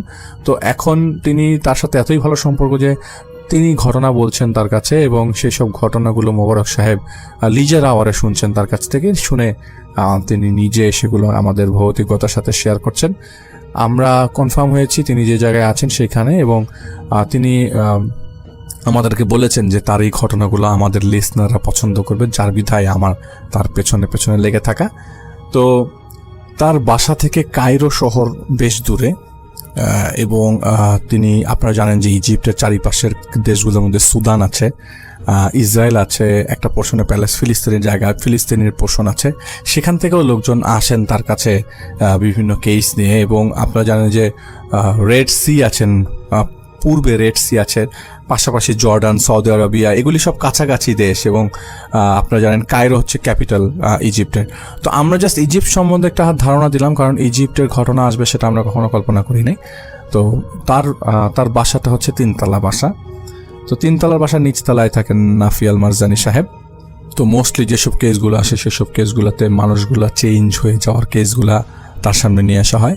নাফি সাহেব কিছু দেখতে পারেন না, কিন্তু তার একটা মারাত্মক সেন্স আল্লাহ তাআলা দিয়েছেন। তিনি স্মেল করেই একটা মানুষের চেহারার সুরতের কথা বলে দিতে পারেন, শরীরের যে কোনো দাগের কথা বলে দিতে পারেন। তো আমি মূল ঘটনায় যাবার আগে জাস্ট নাফি হুজুর, আমরা সরাসরি শর্টকাটলি বলতে পারি, নাফি হুজুরের কাছে একদিন একটা লোক আসে। তো সেই সময় তারা বাইরে কথা বলছিলেন, মোবারক সাহেব বাইরে কথা বলছিলেন। তো নাফি হুজুর তার থেকে 3-4 ফিট দূরে দাঁড়িয়েছিল। তো এক লোক এসছে তার কাছে। তো লোকটা এসে জিজ্ঞেস করছে যে হুজুর কেমন আছেন, হয়তো তার আগের কোনো প্রবলেমের কারণে তিনি হয়তো এখানে তার কাছে এসেছিলেন। তো নাফি হুজুরকে জিজ্ঞেস করলেন যে এরকম কন্ডিশনে একটা মহিলা আছে। তো ওই নাফি হুজুর সাথে সাথে বললেন যে ওই মহিলার মধ্যে সমস্যা আছে কিনা আমি জানি না, তবে ওই মহিলাটা পাক না, ওনাকে পাক হতে বলবেন। তো সাথে সাথেই মোবারক সাহেব জিজ্ঞেস করলেন, আপনি কিভাবে জানলেন মহিলাটা পাক না? বলে, না আমি এটা জানি মহিলা পাক না। এটা বলে উনি ভেতরে চলেন। উনি অন্ধ, কিন্তু ওনার মুভমেন্ট, ওনার চলাফেরা মনে হচ্ছে উনি চোখে প্রপারলি দেখেন, কিন্তু উনি দেখতে পান না। উনি চোখে সানগ্লাস পরেন ঠিকই, কিন্তু উনি দেখতে পান না। ওনার বয়স হচ্ছে অ্যারাউন্ড 68-69। এইটা হচ্ছে নাফি হুজুরের আমি ছোটোখাটো একটা বর্ণনা দিলাম। এবার একটা কেস নিয়ে আপনাদের সামনে কিছু কথা আমরা বলবো। যেই ছেলেটা তার কাছে আসে, সেই ছেলেটার নামটা নাফি হুজুর বর্ণনায় আনেননি এবং নাফি হুজুর বলেননি সেই ছেলেটার কথা। সেই ছেলেটা সেখান থেকে প্রায় 140 কিলোমিটার দূর থেকে নাফি হুজুরের কাছে এসছে। ছেলেটার চাচা এসছে, ছেলেটার বাবা এসছে ছেলেটাকে নিয়ে। ছেলেটা বেশ লম্বা চড়া ছেলে এবং ছেলেটা উচ্চতা প্রায় 6 ফিট 3 ইঞ্চি লম্বা। ছেলেটার নিজের বাসা যে জায়গায়, সেখান থেকে 10 মিনিট দূরত্বে একটা কনস্ট্রাকশনের বাড়ি, মানে একটা বাড়ি ছিল যেটা আন্ডার কনস্ট্রাকশন। সেই বাড়িটা আসলে আগে বাড়ি ছিল, সেটা ভেঙে আবার নতুন করে করা হচ্ছিল বিধায় সেই জায়গাটা আন্ডার কনস্ট্রাকশন ছিল। তো আসলে সেই ছেলেটাকে ওই বাসাতেই পাওয়া যায় এবং ওই বাসাতে অজ্ঞান অবস্থায় পাওয়া যায়। অজ্ঞান অবস্থায় পাওয়া যায় লাস্ট বার। আসলে ছেলেটা কি করছিল না করছিল শুরু থেকে তার পরিবার বিষয়টা জানতো না। বিষয়টা জানতো না বিধায় তার বাবা মা আসলে অতটা ভ্রুক্ষেপ করেনি। ছেলেটার বয়স খুব বেশি না, 6 ফিট 3 ইঞ্চি লম্বা ঠিকই, কিন্তু ছেলেটার বয়স হচ্ছে অ্যারাউন্ড 23-24 বছর বয়স। কিসে সে এরকম করেছে, কেন সে অজ্ঞান হয়ে পড়ে থাকলো, কেন তার, আর কেনই বা সে অজ্ঞান ওই বিল্ডিংয়ে হলো, তাকে আসলে বাড়ি থেকে পাওয়া যাচ্ছিল না প্রায় 6-7 দিন হবে। যার বিধায় তার বাবা মা চিন্তা করে যে কোথায় আছে, বিভিন্ন জায়গায় বিভিন্ন কর্নারে খুঁজে লাস্ট মোমেন্টে ওই বাসায় তাকে পাওয়া যায়। কিন্তু এর আগে যতবারই তাকে এরকম খুঁজতে বেরিয়েছিল তাকে ওই বাসায় পাওয়া যায় না। কিন্তু সে প্রতিদিন রাতের বেলা বিগত 4-5 মাস যাবৎ রাত 12টা-1টার দিকে বাসা থেকে বের হয়ে যেত। কোথায় যেত জানা যেত না এবং ব্যাক করতো ফজরের নামাজের আগে 1-1.5 ঘন্টা আগে, ফজরের নামাজের 1-1.5 ঘন্টা আগে সে ব্যাক করতো। তো রিসেন্টলি তাকে এরকম এই বাসায় অজ্ঞান অবস্থায় পাওয়া যাবার আগের থেকেই তার মধ্যে একটা মারাত্মক সমস্যা দেখা দেয়। তাকে জিজ্ঞেস করা হতো যে তুমি কোথায় যাচ্ছ, সে সবসময় লুকিয়ে যেত। কিন্তু যখন তার মধ্যে অ্যাটিটিউডগত চেঞ্জ দেখা যায়, যেমন সে আসলে তার ভেতরটার মধ্যে এরকম অবস্থা ছিল যে সে কোনো কিছু পেলেই ছুরি বের করতো, কিছুক্ষণ পর ছুরি কোথা থেকে আসলো বা এই ছেলেটার কাছে ছুরি আসবে এরকম ফেরোসাস হয়ে যাবে তার ছেলেটা, এটা বাবা মা কল্পনা করেনি। যেদিন তারা অজ্ঞান অবস্থায় পায় তার 7 দিন আগে রাতের বেলা তার বাবা ঘুম থেকে ওঠেন। আসলে ঘুম থেকে রাতের বেলা ওঠেন না, রাতের বেলা ঘুমানোর 1 ঘন্টার মধ্যে রাত্রে 1টা-1.5টার দিকে ঘুমাতে যান। রাতে 2:30টার দিকে তার ঘুম ভেঙে উঠে দেখেন যে তার ছেলে ফ্রিজ থেকে কিছু বের করেছে এবং ফ্রিজ থেকে বের করা অবস্থায় আসলে কাঁচা মাংস টাইপের কিছু একটা জোরে খুব শক্ত করে খাচ্ছে। এখন ডিপ ফ্রিজ থেকে যদি আমরা কোনো কিছু বের করি সেটা অনেকটা বরফ আকারে বের হবার কথা, কিন্তু তার বাবা নাকি দেখে যে ছেলেটা ওই জায়গায় বরফ আকারে কোনো কিছু বের করছে না, আসছে কাঁচা মাংস সে জোরে খাচ্ছে আর কি, বসে টেবিলে বসে কাঁচা মাংস খুব ফেরোসাস ভাবে খাচ্ছে, অনেকদিন যাবত কিছু খায়নি এরকম অবস্থায়। তো তার বাবা আসলে জিনিসটা চিন্তা করে যে আমার ছেলেটা এরকম পাগলামে আচরণ করছে কেন। তার ছেলেকে জিজ্ঞেস করে, তুমি বাবা তুমি এরকম করছো কেন? তো তার ছেলে তাকে একটা ভেঙচি কেটে তার রুমে চলে যায়। এর মাঝে তার ছেলের মধ্যে আচরণগত সমস্যা ছিল, কিন্তু এরকম ভেঙচি কেটে মাংস খাবে এই জিনিসটা তো কল্পনা করেন নাই। তো তার রুমে চলে যায়, ছেলেটা তার রুমে চলে যায়, সেও তার রুমে যে তার স্ত্রীকে এবার আমি এরকম দেখলাম। তো পরবর্তী সময়ে ওই দিনের পর থেকে তার ছেলের পেছনে সে মোরলেস জানতে চাচ্ছিল ছেলেটা কোথায় যায়, কি করে না করে। তো ছেলের রুমের মধ্যে যেটা পায় সেটা হচ্ছে বিভিন্ন ধরনের বই খুঁজে পায়, বিভিন্ন ধরনের এটাকে কি বলে তান্ত্রিক অথবা ব্ল্যাক ম্যাজিকের বই খুঁজে পায়। বইয়ের ভেতরে বিভিন্ন জিনিস আরবিক অক্ষরে সূরা লেখা। সেই তাদের ইজিপশিয়ান আরবিক কিন্তু অনেকটা আরবিক সৌদি আরব অথবা নর্মাল আরবিকের মতোই কিছু চেঞ্জেস আছে, কিন্তু এই চেঞ্জেসগুলোর মধ্যেও সেই আরবিতে যেটা লেখা সেটা তার বাবা পড়তে পারছিলেন না। এটা তার কাছে আরো বেশি অবাককর লাগে যে এটা কি ধরনের লেখা, সেটা যেটা আমি পড়তে পারছি না। তো তার বাবা তখন জিনিসগুলোকে আস্তে আস্তে অ্যাকিউমুলেট করা ট্রাই করতে থাকে যে আমার ছেলেটার কি হলো। তার 7 দিনের মধ্যে তিনি একদিন তার ছেলেকে বাসার মধ্যে পেয়েছিলেন যে দরজা নক করছিলেন, সেটা দরজা খুলছিল না, তার কাছে স্পেয়ার চাবি ছিল। সেই স্পেয়ার চাবি দিয়ে তার ছেলের রুমে দরজা খুলে দেখে তার ছেলে অনেকটা যেভাবে ধ্যান করে সেই ধ্যান মগ্ন অবস্থায় বসে আছে। তখনও তার কাছে জিনিসটা আসলে ক্লিয়ার ছিল না, জিনিসটা কিসের জন্য তার ছেলে এরকম করছিল। তো পরবর্তী সময়ে কিছুদিন পর যখন তার ছেলেকে এই বিল্ডিংয়ে পাওয়া গেল, তার ছেলেকে ওই ধ্যানমগ্ন অবস্থাতেই অজ্ঞান অবস্থায় পাওয়া যায়। মনে হচ্ছে ধ্যান করে আছে কিন্তু তার ছেলেটা অজ্ঞান হয়ে আছে। আর চারিপাশে তিনি কয়েকটা জিনিস পান যেটার জন্য তার মধ্যে বেশি শঙ্কা জাগে যে আমার ছেলেটা তাহলে আসলে কী করছে এই জানার জন্য। এর মধ্যে one of the most important case হচ্ছে এখানে অনেকগুলা জীবজন্তুর মাথা ছিল।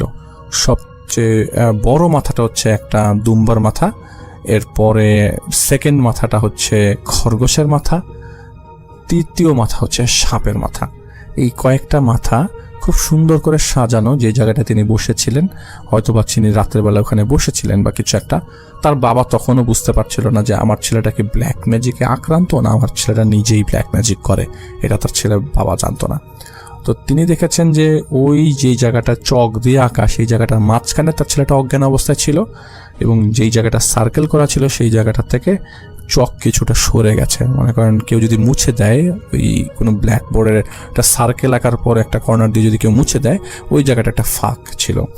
এবং একটা বাটির মধ্যে হয়তো কিছু ছিল যেটা ফ্লোরে পড়ে গেছে, শুকিয়ে গেছে। তো তোর বাবা দেখে গন্ধ, শুকিয়ে দেখে সেটা রক্তের গন্ধ। সেটা কিসের রক্ত সেটা আসলে আদৌ জানা যায়নি, কিন্তু প্রত্যেকটা জীবজন্তুর মাথার মধ্যে পোকা লেগেছিল, এবং এই জীবগুলোর মাথা বলতে গেলে এই মাথাগুলো একদম লেটেস্ট ইনট্যাক্ট মাথা, হয়তো বা কোনো কিছু করতে গেছে বা কিছু। তো তার বাবা সাথে সাথেই ওই যে কয়েকদিন যাবৎ ছেলের পেছনে ঘুরতে ঘুরতে তিনি অলরেডি বের করে ফেলেছেন যে কারা এইসব বিষয় নিয়ে ডিল করে। তার বাসা থেকে 140 কিলোমিটার দূরে নাফি আল মারজানি সাহেবের বাসা।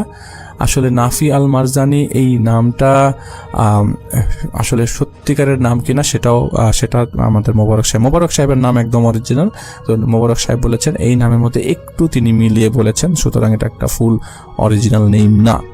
তো নাফি আল মারজানি যিনি নাফি হুজুর, সেটা তার কাছ থেকে কয়েকদিনের রেফারেন্স নিয়ে বের করে ফেলেছেন তার বাসার থেকে 140 কিলোমিটার দূরে। কিন্তু 140 কিলোমিটার দূরে তো সহজে ইজিলি যাওয়া যাবে না। তো একটা সময় যখন তিনি দেখলেন 7 দিন পরে তার ছেলেকে এরকম অবস্থায় পাওয়া গেল, এরকম অবস্থা তো আসলে আনএক্সপেক্টেড, তখন তিনি চিন্তা করলেন যে না, আমার ছেলেকে নিয়ে যেতে হবে। তো এই গাড়ির মধ্যে নাকি পথিমধ্যে গাড়ি নাকি প্রচণ্ড ভারী হয়েছিল, গাড়ি আগাচ্ছিল না একদমই, এবং মনে হচ্ছিল গাড়ির উপরে কেউ 10 টনের পাথর রেখে দিয়েছে, যার কারণে গাড়ি মুভও করতে পারছে না। কিন্তু এইটা তো সম্ভব না। তিনি নিজে গাড়ি চালাচ্ছিলেন এবং তার ছোট ভাই এবং যে ছেলেটা আসছে তার নাম হচ্ছে জিয়াদ। সে যে তাকে নাফি আল মারজানি সাহেবের কাছে নিয়ে আসা হলো। সুতরাং আসার পরে তো অবশ্যই নাফি হুজুর বাসায় ছিলেন না। তিনি যখন বাসায় এসছেন তার অনেকক্ষণ অপেক্ষা করার পর তিনি বাসায় এসছেন। বাসায় আসার পর নাফি হুজুর বলছেন যে আমি যখন ওনাদেরকে দেখি আমি ছেলেটার মধ্যে থেকে খুব উচ্ছৃঙ্খল গন্ধ পাচ্ছিলাম।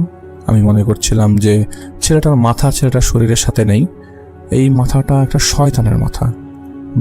ছেলেটার দেহটা আছে, গল্পটার মধ্যে একটা শয়তানের গল্প। আমি প্রপারলি বুঝতে পারছি অন্ধকারে যে ছেলেটার চেহারার মধ্যে কোনো ধরনের নূর নেই, এবং ছেলেটা দেখতে এরকম, এবং ছেলেটার মাথার মধ্যে একটা শয়তানের মাথা বসানো। তো তিনি এটা যখন বলেছেন তার ভাই বললেন যে আপনার ছেলেকে আমরা ভেতরে নিয়ে আসবেন, আপনার ছেলের মুভমেন্টে কোনো ধরনের হকচকিত হবেন না, আপনার ছেলে হয়তোবা নিজেকে মেরে ফেলতে চাইবে, তো আমাদের রুমের মধ্যে এরকম কোনো শার্প ইনস্ট্রুমেন্ট নাই যেটা দিয়ে সে তার নিজের ক্ষতি করতে পারবে।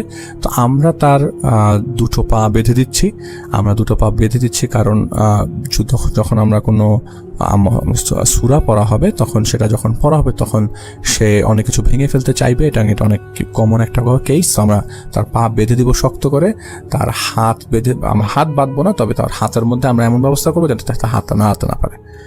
তো এরকম ভাবেই তাকে বসানো হয়, এবং বসানোর পরে হুজুর বলে যে ঠিক আছে, লেটস বিগিন, শুরু করি। তো সবার আগে তাকে বের করতে হবে যে ছেলেটাকে কেন এখানে নিয়ে আসা হয়েছে, এবং কেন ছেলেটা নিয়ে আসার কারণগুলোকে আগে বেশি এক্সপোজ করেছে। তখন জিয়াদের বাবা তাকে বলে, জিয়াদের বাবা নাফি হুজুরকে বলেন যে দেখেন আসলে আমরা এই কয়দিন যাবত এই প্রবলেমগুলো ফেস করেছি, তো আমি আমার ছেলেকে বেশ ফলো করছিলাম এবং ঘরের মধ্যে আমি কিছু বই পেয়েছি, এই বইয়ের ভিতরে আমি এই জিনিসগুলো পেয়েছি, আপনি একটু দেখবেন। আমি ছোট করে বলতে চাই, ওইখানে কিন্তু প্রচুর মানুষ ব্ল্যাক ম্যাজিক করে। তো এটা খুবই কমন কেস এবং আসলে কাছাকাছি রিজিয়নে বা কাছাকাছি এলাকা না, দূর দূরান্তের অনেক জায়গা থেকে, আপনারা মনে করেন ফিলিস্তিনে তো প্রচুর ব্ল্যাক ম্যাজিক হয়, ইসরায়েলে ব্ল্যাক ম্যাজিক হয় এবং যেসব দেশগুলো আসলে আমরা জানি যে এই বর্বরতম দেশগুলো, মিডল ইস্টার্ন কান্ট্রিজগুলো, সেখানে কিন্তু প্রচুর ব্ল্যাক ম্যাজিক হয়। তো আরেকটা ছোট্ট ইনফরমেশন দিই আমি ফার্দার যাওয়ার আগে। কয়েকদিন আগে আমার এক ভাই, আচ্ছা যাই হোক সেটা আমি লাস্টে বলবো, এটা আমি আর বলছি না। তো নাফি হুজুর বলেন যে ঠিক আছে আমি জানার চেষ্টা করব, জানার চেষ্টা করার পরে আমার সলিউশন আসবে, এর আগে আমি আপনাদেরকে কোনো ধরনের সলিউশন দিতে পারবো না।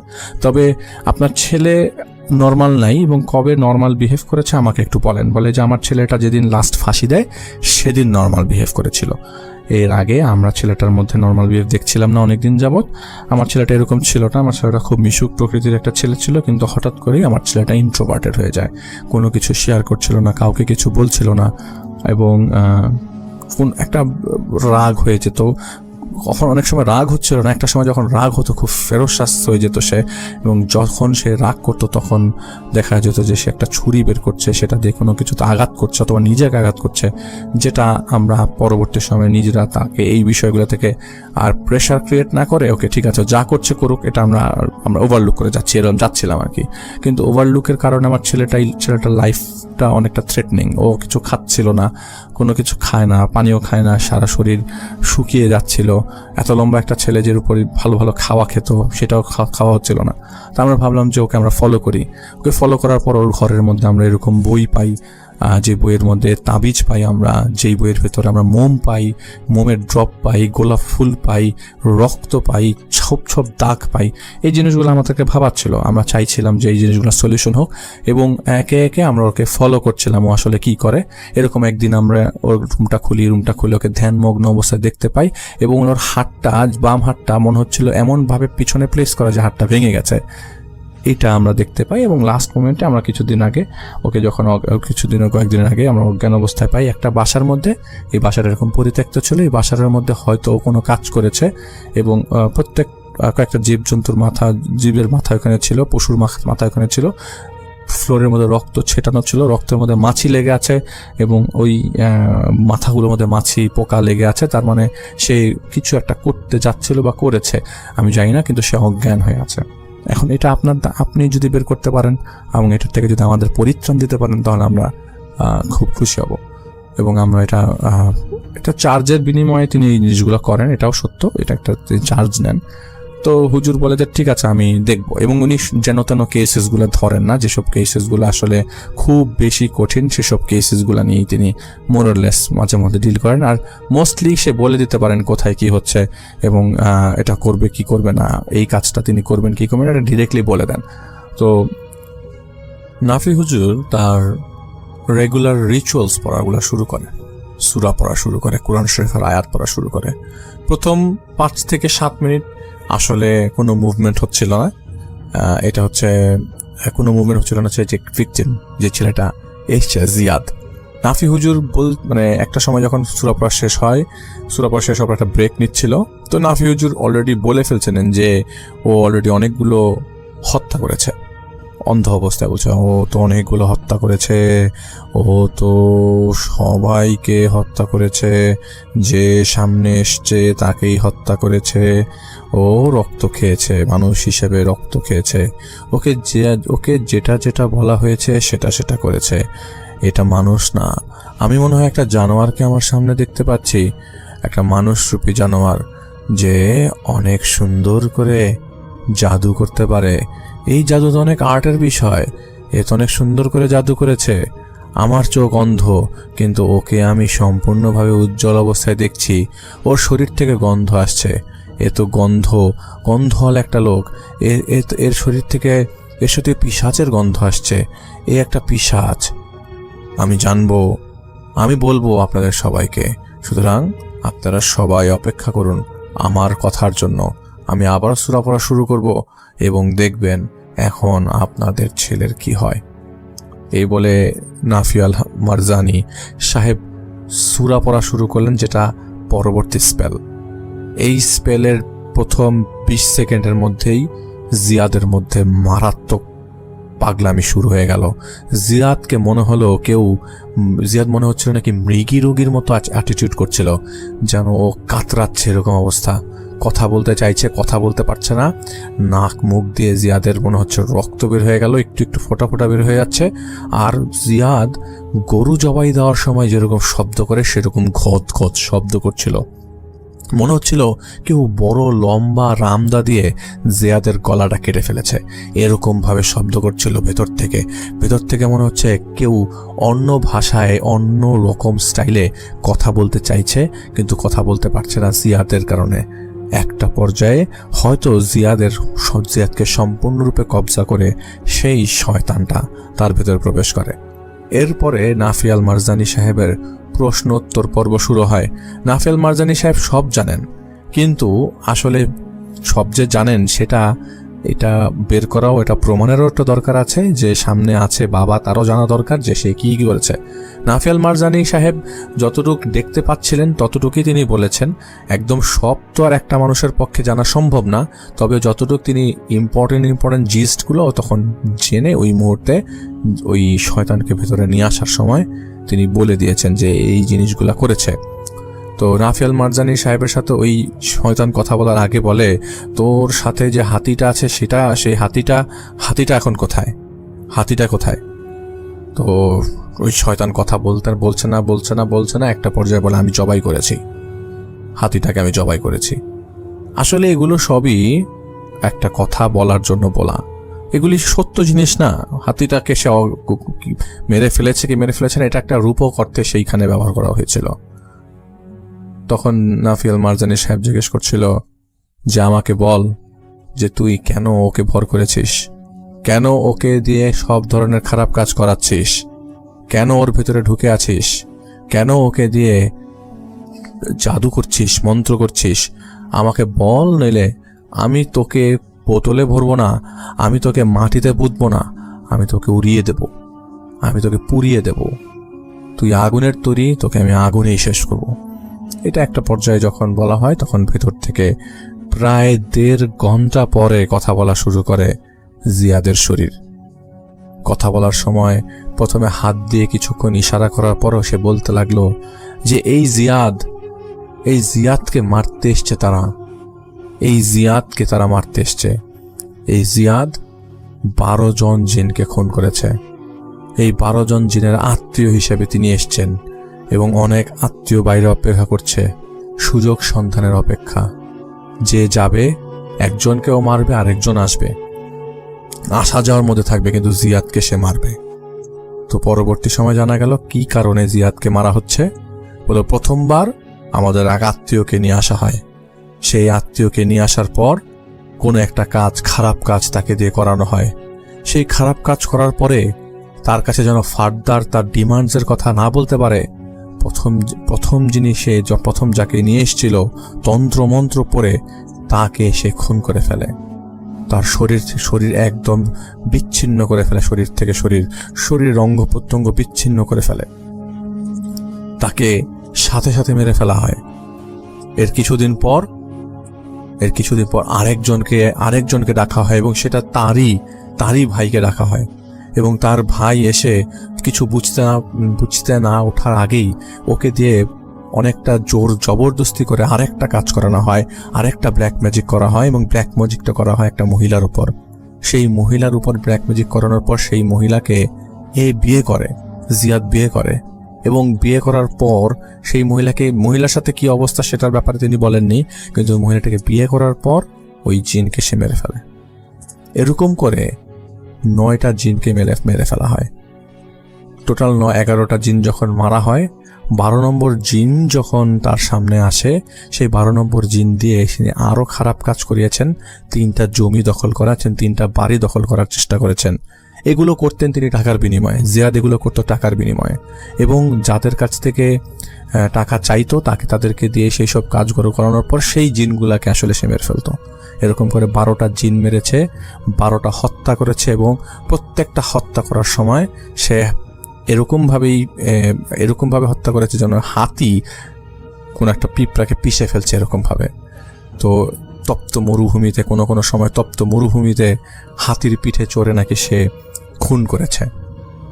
এরকম করে 12টা খুন করেছে। এবং এটা তার একটা পদ্ধতি, জিয়াদের একটা পদ্ধতি ব্ল্যাক ম্যাজিক করার। এবং এই ব্ল্যাক ম্যাজিকগুলো সে গভীর রাতের আধারে করত, যেগুলো বর্তমানে যেই জিন তাকে আক্রমণ করছে বারবার, সে এতটাই শক্তিশালী যে জিয়াদ তাকে বশ করার জন্য এক বাড়িতে এরকম কিছু জীবজন্তুর মাথা সহ রক্ত পান করার মাধ্যমে তাকেও বশ করার চেষ্টা করা হয়েছিল, কিন্তু তাকে বশ করতে পারেনি। যেই সার্কেলটাতে সে এঁকেছিল সেই সার্কেলের ভিতরে তিনি ঢুকে তার উপর কবজা করে নেয়, তাকে কবজা করে নেয়, জিয়াদের উপর কবজা করে নেয়। জিয়াদের সারা শরীর অসাড় হয়ে যায় এবং জিয়াদকে তারা সম্পূর্ণভাবে মেরে ফেলার একদম সম্পূর্ণ ফন্দি আটে। আসল দোষীটা কে তাহলে? অবশ্যই জিয়াদ আসল দোষী। নাফি আল মারজানি সাহেব যখন প্রায় 1 ঘন্টা যাবৎ এই ধরনের বর্ণনা শুনলেন, বর্ণনা শোনার পর বললেন যে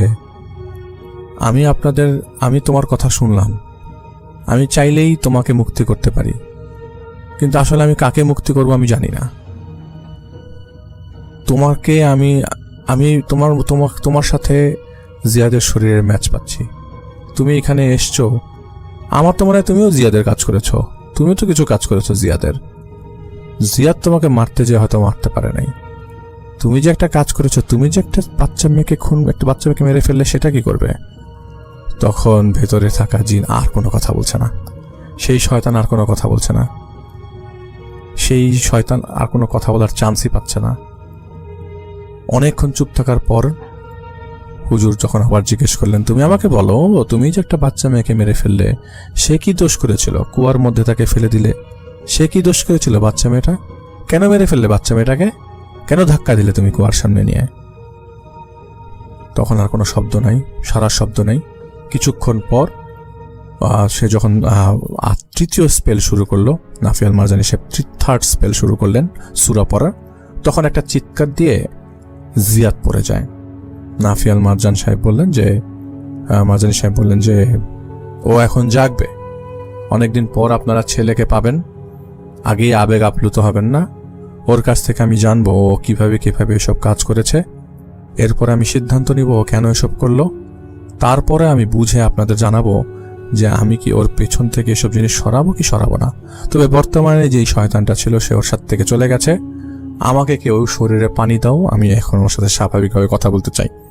এটা বলেই নাফি আল মারজানি সাহেব হেলান দিয়ে বসলেন এবং তার শরীরে পানি ছেটানো হলো। পানি ছেটানোর পর তিনি একটু ফ্রেশ হলেন, একটু নর্মাল হলেন। নাফি আল মারজানি সাহেব মাথা ঠান্ডা করলেন, প্রচন্ড গরম, তপ্ত গরম ওই সময়, ওই মুহূর্তে।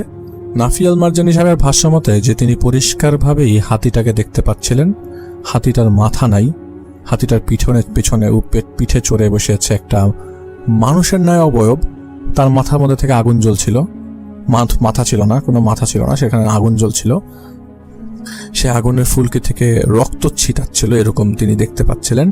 এবং একটা পর্যায়ে যখন নাফি আল মারজানি সাহেব নর্মাল হলেন, নর্মাল হওয়ার পরে নাফি আল মারজানি সাহেব জিয়াদকে 1 গ্লাস পানি খাওয়ালেন। সেই পানির মধ্যে তিনি কিছু একটা সূরা পড়েছেন, জিয়াদ সেটা খায় এবং জিয়াদ প্রথমে এটা খেয়াল করে না, যখন তার হুশ আসছিল তখনই তাকে খাইয়ে দেওয়া হয়। এরপরে নাফি আল মারজানি সাহেব চেয়ারের সামনে জিয়াদকে বাঁধন খুলে দেওয়া হয় এবং জিয়াদ প্রায় অনেক দিন পর একটা মানুষের মতো আচরণ করছিল। তো তার বাবা মা বেশ খুশি হয়ে যায়, ছেলে তো মনে হয় নর্মাল হয়ে গেছে।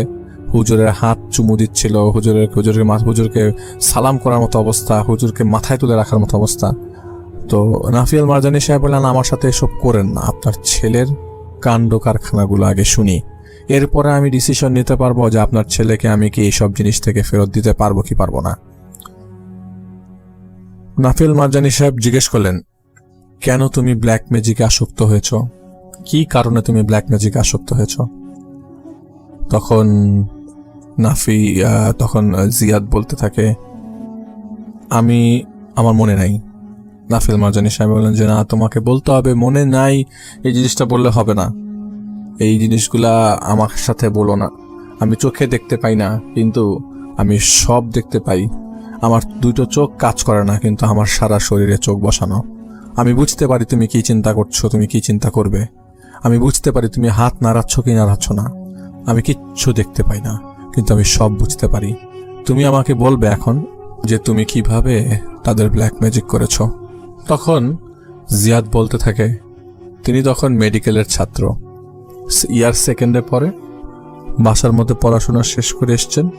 সেদিন তার ক্যাডাভার অথবা ডেড বডি নিয়ে একটা ক্লাস ছিল, সেটা শেষ করে আসার পরে বাসার মধ্যে তিনি ঘুমাচ্ছিলেন। রাত আনুমানিক 12টার দিকে তার ঘুম ভাঙে, কারণ ঘুমিয়েছেন তিনি সন্ধ্যার দিকে। রাত্রেবেলা ঘুম থেকে ওঠার পর তিনি জাগবেন এরকমই একটা প্ল্যান করেন। কিন্তু রাতের বেলা তার মনে হলো তার বাথরুমের সামনে কেউ দাঁড়িয়ে আছে। তিনি মনে করেছিলেন এটা তার বাবা, কারণ লাইটটা তখন বন্ধ ছিল।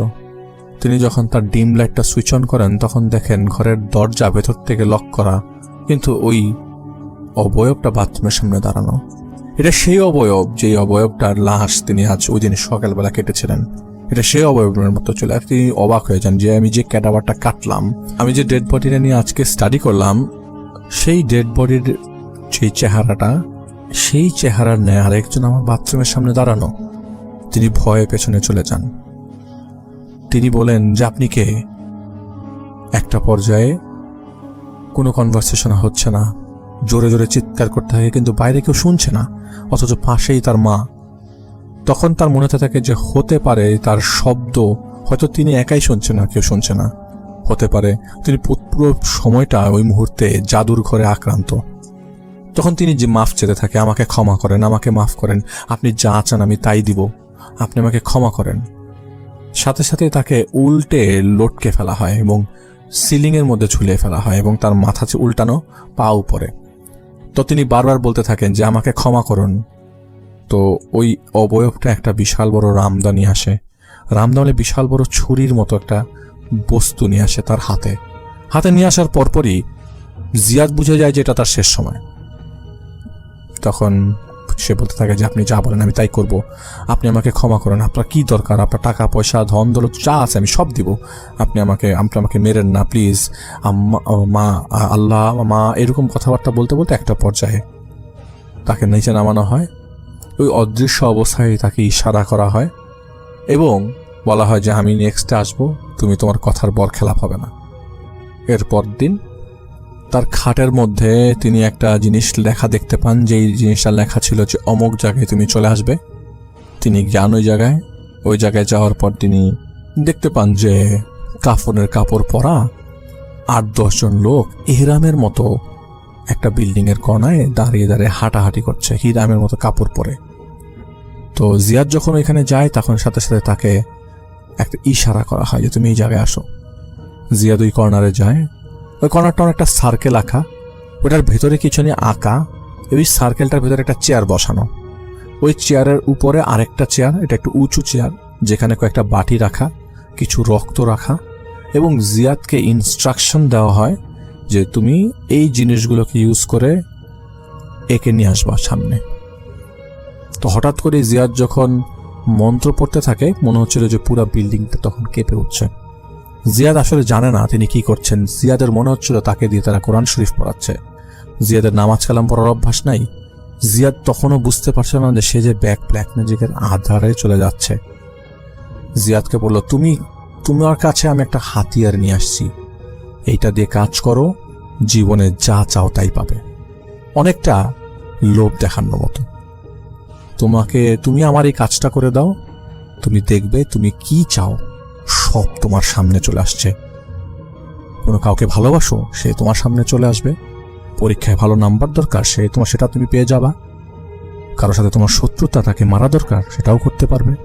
এমনি এমনি মরে যাবে, তুমি খালি আসো, এই পথে আসো। ট্রেনিং মারফত একটা কুকুর ওই মুহূর্তে ওই বাসায় প্রবেশ করে, সেই কনস্ট্রাকশন বিল্ডিংটাতে। ওই বিল্ডিংটার টপ ফ্লোরে এই কাজগুলো সে করার সময় একটা কুকুর ওই সময় প্রবেশ করে। তখন তারা বলে, তোমার সামনে একটা ছুরি আছে, এই ছুরিটা দিয়ে কুকুরটাকে মেরে ফেলো। ছুরিটা দিয়ে কুকুরটাকে মেরে ফেলা হয়। এই কুকুরের মধ্যে একটা জিন ছিল এবং ছুরিটা ছিল পরা। সাথে সাথে সে জিন মারা যায় এবং কুকুরটা সাথে সাথে ভ্যানিশ হয়ে যায়। তো জিয়াদ বলে যে এটা তো আমার ও শরীর কাঁপছিল বলার সময় ওই মুহূর্তে নাফিয়াল মারজানি সাহেবের। আসলে নাফিয়াল মারজানি সাহেব কিছু দেখছে না, কিন্তু তিনি সম্পূর্ণ বর্ণনায় কিন্তু তার ওইখানে উপস্থিত লোকজনদের কাছ থেকে পেয়ে যান। সেই ঘটনাগুলি আসলে শেয়ার করেছেন। তো যাই হোক, পরে জিয়াদ এরকম করে প্রায় 11টা জিন খুন করে। 12 নম্বর জিন খুন করার কথা ছিল, কিন্তু সেটা খুন করার আগেই সেটাতে সে ব্যর্থ হয় এবং ব্যর্থ হবার পরে তাকে আরো কঠিন টাস্ক দেওয়া হয়। এবং প্রত্যেকটা জিন খুন করার সময় এরকমভাবেই মনে হচ্ছিল যে সে হাতির পিঠে চড়ে সেই সব জিনগুলোর পেছনে দৌড়াচ্ছে। আসলে হাতির পিছনে বসাচ্ছে, পিঠের উপরে বসাচ্ছিল হচ্ছে যে তাকে ডিকটেট করছিল, কিন্তু ডিকটেট করছিলটাকে এটাই তখন বের করার প্রশ্ন। তো বারবার নাফিয়াল মারজানি সাহেবকে ওই জিয়াদকে জিজ্ঞেস করছে যে তুমি যে জিনগুলোকে খুন করেছো, যাদের সাথে তুমি খারাপ করেছো, এটা তুমি ভালো করো না, অবশ্যই ইসলামের বাইরের কাজ করেছো, গরিত কাজ করেছো। কিন্তু আমার প্রশ্ন হচ্ছে তুমি যেসব জিনগুলোকে খুন করলে সেসব জিনগুলা কে ছিল? তখন বললো যে আমার ভিতরে এখন যে আছে তার শত্রু ছিল, সবাই তার শত্রু ছিল এবং প্রত্যেকটা শত্রুকেই সে আমাকে দ্বারা খুন করেছে। আমিও মজা পাচ্ছিলাম, আমিও টাকা পাচ্ছিলাম, ওরা আমাকে টাকা দিচ্ছিল। তো প্রথমে যখন সেই শয়তানটা এসেছিল সে যেটা বলছে এখনকার জিয়াদের সাথে সেটা ম্যাচ করছে না। এই হত্যার প্রতিশোধ নেয়ার জন্য এখন অনেক জিন জিয়াদের পেছনে ঘুরছে, ওই শয়তানের পেছনে ঘুরছে না। ওই শয়তান সব দিক থেকেই সেফ, তিনি এক ঢিলে কয়েকটা পাখি মারার চেষ্টা করেছে এবং সে সাকসেসফুল। শয়তান তো পালিয়েছে, সে তো ওই মুহূর্তে ওই জায়গায় নাই। নাফিয়াল মারজানি সাহেবের তখন জিয়াদের কথা কিছুটা বিশ্বাস হওয়া শুরু হয় যে এই ছেলেটা ভদ্র, দেখতে সুন্দর, এই ছেলেটা তো এরকম কাজ কেন করবে, ভদ্রঘরের সন্তান এই কাজটা কেন করবে। তো এটা আসলে ওকে পেয়েছে কবজা করার জন্য, সুযোগ পেয়েছে, সুবিধা পেয়েছে এবং ওকে কবজা করেছে আরেকজনের মাধ্যমে, যে তাকে সাজেস্ট করেছে। এটা তারই এক বন্ধু, জিয়াদেরই কোনো এক বন্ধু। এটা নাফিয়াল মারজানি সাহেব বলেছেন যে ওরই হয়তো বা কোনো একটা বন্ধু ওকে সাজেস্ট করেছে যে ওর উপরে থেকে যেন এই কাজগুলা করা যেতে পারে। তো এখানে সবকিছুতেই ব্ল্যাক ম্যাজিক অনেকটা জড়িত, কিন্তু জিয়াদ অনেকটা নিরুপায় হয়ে নিজের লাইফ বাঁচানোর জন্য সেই কাজগুলো করেছিল। তো এইটা যখন কোনোভাবে বোঝার জন্য ওই দিন তাকে বিদায় দেওয়া হয়। নাফিয়াল মারজানি সাহেব একটা পানি পড়া দিয়ে কিছু সুরাত পরে আসলে ওই মুহূর্তে সেই জায়গা থেকে বিদায় করে ঠিকই, কিন্তু বলে যে আমি আসলে আরও কিছু ইনভেস্টিগেট করব। তো নাফিয়াল মারজানি সাহেব বলেন যে তুমি আমাদের এখানে ঠিক 21 দিন পরে আসবে, 21তম দিনে আসবে। তো 21তম দিনের মধ্যে, তো 21 দিনের মধ্যে তোমার কোনো কিছু হবে না, তবে ওই 21 দিনের স্পেলটাকে কমপ্লিট করার জন্য তোমাকে অবশ্যই এখানে আসতে হবে। তো 21 দিনের দিন, ওই দিনটা ছিল বুধবার এবং ওই দিন জিয়াদকে নিয়ে তার বাবা মা তার বাসায় আসে, কিন্তু ওই মুহূর্তে জিয়াদ নড়াচড়া করতে পারছিল না, জিয়াদের শরীর অসাড় হয়ে যাচ্ছিল। তো নাফিয়াল মারজানি সাহেব বলছিলেন যে ও আবার ব্যাক করবে এবং ওর সাথে ও বুঝতে পারছে না, ও জানে না, শয়তান জানে না যে আসলে জিয়াদ এখন নাফিয়াল মারজানি সাহেবের আস্তানায় এবং সে আসবে, কিছুক্ষণের মধ্যে আসবে। নাফিয়াল মারজানি সাহেব আর জিয়াদের শরীরটা ব্লক করলো না, বন্ধ না করে সে দেখতে লাগলো। কিছুক্ষণের মধ্যে জিয়াদের আচরণ বদলে গেল, জিয়াদ থুতু মারা শুরু করলো, চারিপাশে থুতু মারা শুরু করলো। হঠাৎ উঠে যেয়ে সে স্যান্ডেল দিয়ে একটা গোল মার্ক করার চেষ্টা করছিল, কিন্তু গোল মার্ক তো আর স্যান্ডেল দিয়ে হয় না। তো তারপর সে চেষ্টা করছিল যে গোল মার্ক করে ওই গোল মার্কের মাঝে থুতু বারবার ফেলতে চাচ্ছিল, কি জানি লেখতে চাচ্ছিল থুতু দিয়ে, কিন্তু সেটা সম্ভব হচ্ছিল না, কার্পেটের মধ্যে সেটা সম্ভব হচ্ছিল না। যার দরুন ও খুব পাগলাটে আচরণ শুরু করে দেয় এবং বাবা মার সামনেই। তখন নাফিয়াল মারজানি সাহেব বলেন যে এখনই চলে আসবে ওর মধ্যে, আপনারা একটু দূরে সরে যান। সাথে সাথে দরজার সিটকিনি, দরজা তো বন্ধ ছিল, দরজাটা খুলে যায়, লক অটোমেটিক খুলে যায় এবং জানালাগুলো বাড়ি খেতে থাকে। ভেতরে জানালাগুলো, বাইরে জানালাগুলো ফিক্স ছিল, ভেতরে জানালাগুলো বাড়ি খেতে থাকে। তো নাফিয়াল মারজানি সাহেব একটু দূরে সরে বসেন। তো উনি বুঝে যান যে ওর শরীরের ভেতরে শয়তান চলে এসছে। তখন নাফিয়াল মারজানি সাহেব বলেন যে দেখো, আমি কোনো কথা বলবো না, তোমার সাথে আমার কোনো কথা বলার ইচ্ছা নাই, ওর হাতের ভেতর দিয়ে তোমাকে বের করে নিয়ে আসবো এবং দেখো আমি তোমাকে বের করে কি করি। ও তখন একটা মুচকি হাসি দেয়, এটা সম্ভব না। তো নাফিয়াল মারজানি সাহেবের গলা চিপে ধরতে যাবে এমন সময় নাফিয়াল মারজানি কি জানি একটা চুল টানার মাধ্যমে হঠাৎ করে একটা চুল টান দেয় ইয়ার শরীর থেকে, জিয়াদের শরীর থেকে, এবং সাথে সাথেই জিয়াদ অজ্ঞান হয়ে যায়। নাফিয়াল মারজানি সাহেব বলেন যে এটার ভিতরে অনেক গভীর স্টোরি আছে, আমি এখন ওকে মেরে ফেলবো। কিছুক্ষণের মধ্যে একটা শব্দ হয়, শব্দটা মনে হয় যে একটা কুকুরের শরীরে যদি মোটা ইট দিয়ে কেউ ঢিল মারলে কুকুরটা যেমন শব্দ করে, জিয়াদের মুখ থেকে সেরকম একটা শব্দ আসে। শব্দ আসার পর আর জিয়াদ নড়াচড়া করছে না। তো বলছেন যে ওকে আপনারা একটু কষ্ট করে দয়া করে হাসপাতালে নিয়ে যান, ওর হয়তো বুকের পাঁজরের 2টা হাড্ডি ভেঙেছে, ওর বুকের পাঁজর থেকে হয়তো 1-2টা হাড্ডি ভাঙতে পারে, ওকে নিয়ে যান হাসপাতালে, ও সুস্থ আছে, সমস্যা নেই, কিন্তু এটার ভিতরে অনেক গভীর কথা আছে। শয়তানটাকে মেরে ফেলেছি, কিন্তু যে 12টা জিনকে যে সে হত্যা করেছে, 11টা জিনকে, তাদের পরিবারের লোকজনরা কিন্তু একটা ইন্ডিভিজুয়াল পর্যায়ে, কেউ কারো ভাই না, এগুলি ভুয়া কথা বলেছে, ইন্ডিভিজুয়াল জিনরা ওকে খুঁজছে। তো এর পরবর্তী সময়ে আমি আপনাদেরকে আপডেট জানাবো, তবে আপনারা ওকে প্রতি 21 দিন পর আমার কাছে নিয়ে আসবেন। 21 দিনের মধ্যে কিছু হবে না, কিন্তু ওর পেছনে যারা ঘুরছে তাদের ব্যাপার আমাকে জানতে হবে। আপনারা যদি কোনো সাইন সিমটমস পান আপনাদের বাসার মধ্যে আমাকে জানাবেন।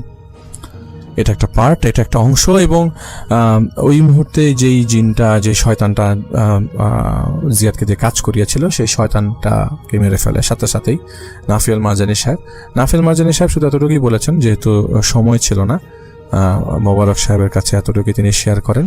এবং শেয়ার করার পর তিনি বলেন যে আমি তোমাকে এটার ভিতরে ডিপ কাহিনীগুলো বলবো, এবং কারা কারা সাফারার হয়েছে তারাও এখানে এসেছিল এবং তাদেরকে দিয়ে তাদেরকেও সরি বলা হয়। এর মধ্যে একটা করুণ কাহিনী আছে, একটা ছোট্ট বাচ্চার সদ্য জন্ম হওয়া 22 দিনের একটা শিশুর ঘটনা, করুণ ঘটনা। এই 12 জন জিনকে খুন করার মাধ্যমে একটা করুণ ঘটনা আছে। তো এটা নেক্সট এপিসোড বা এর মধ্যে আমরা জেনে গেলে আপনাদের সাথে শেয়ার করবো।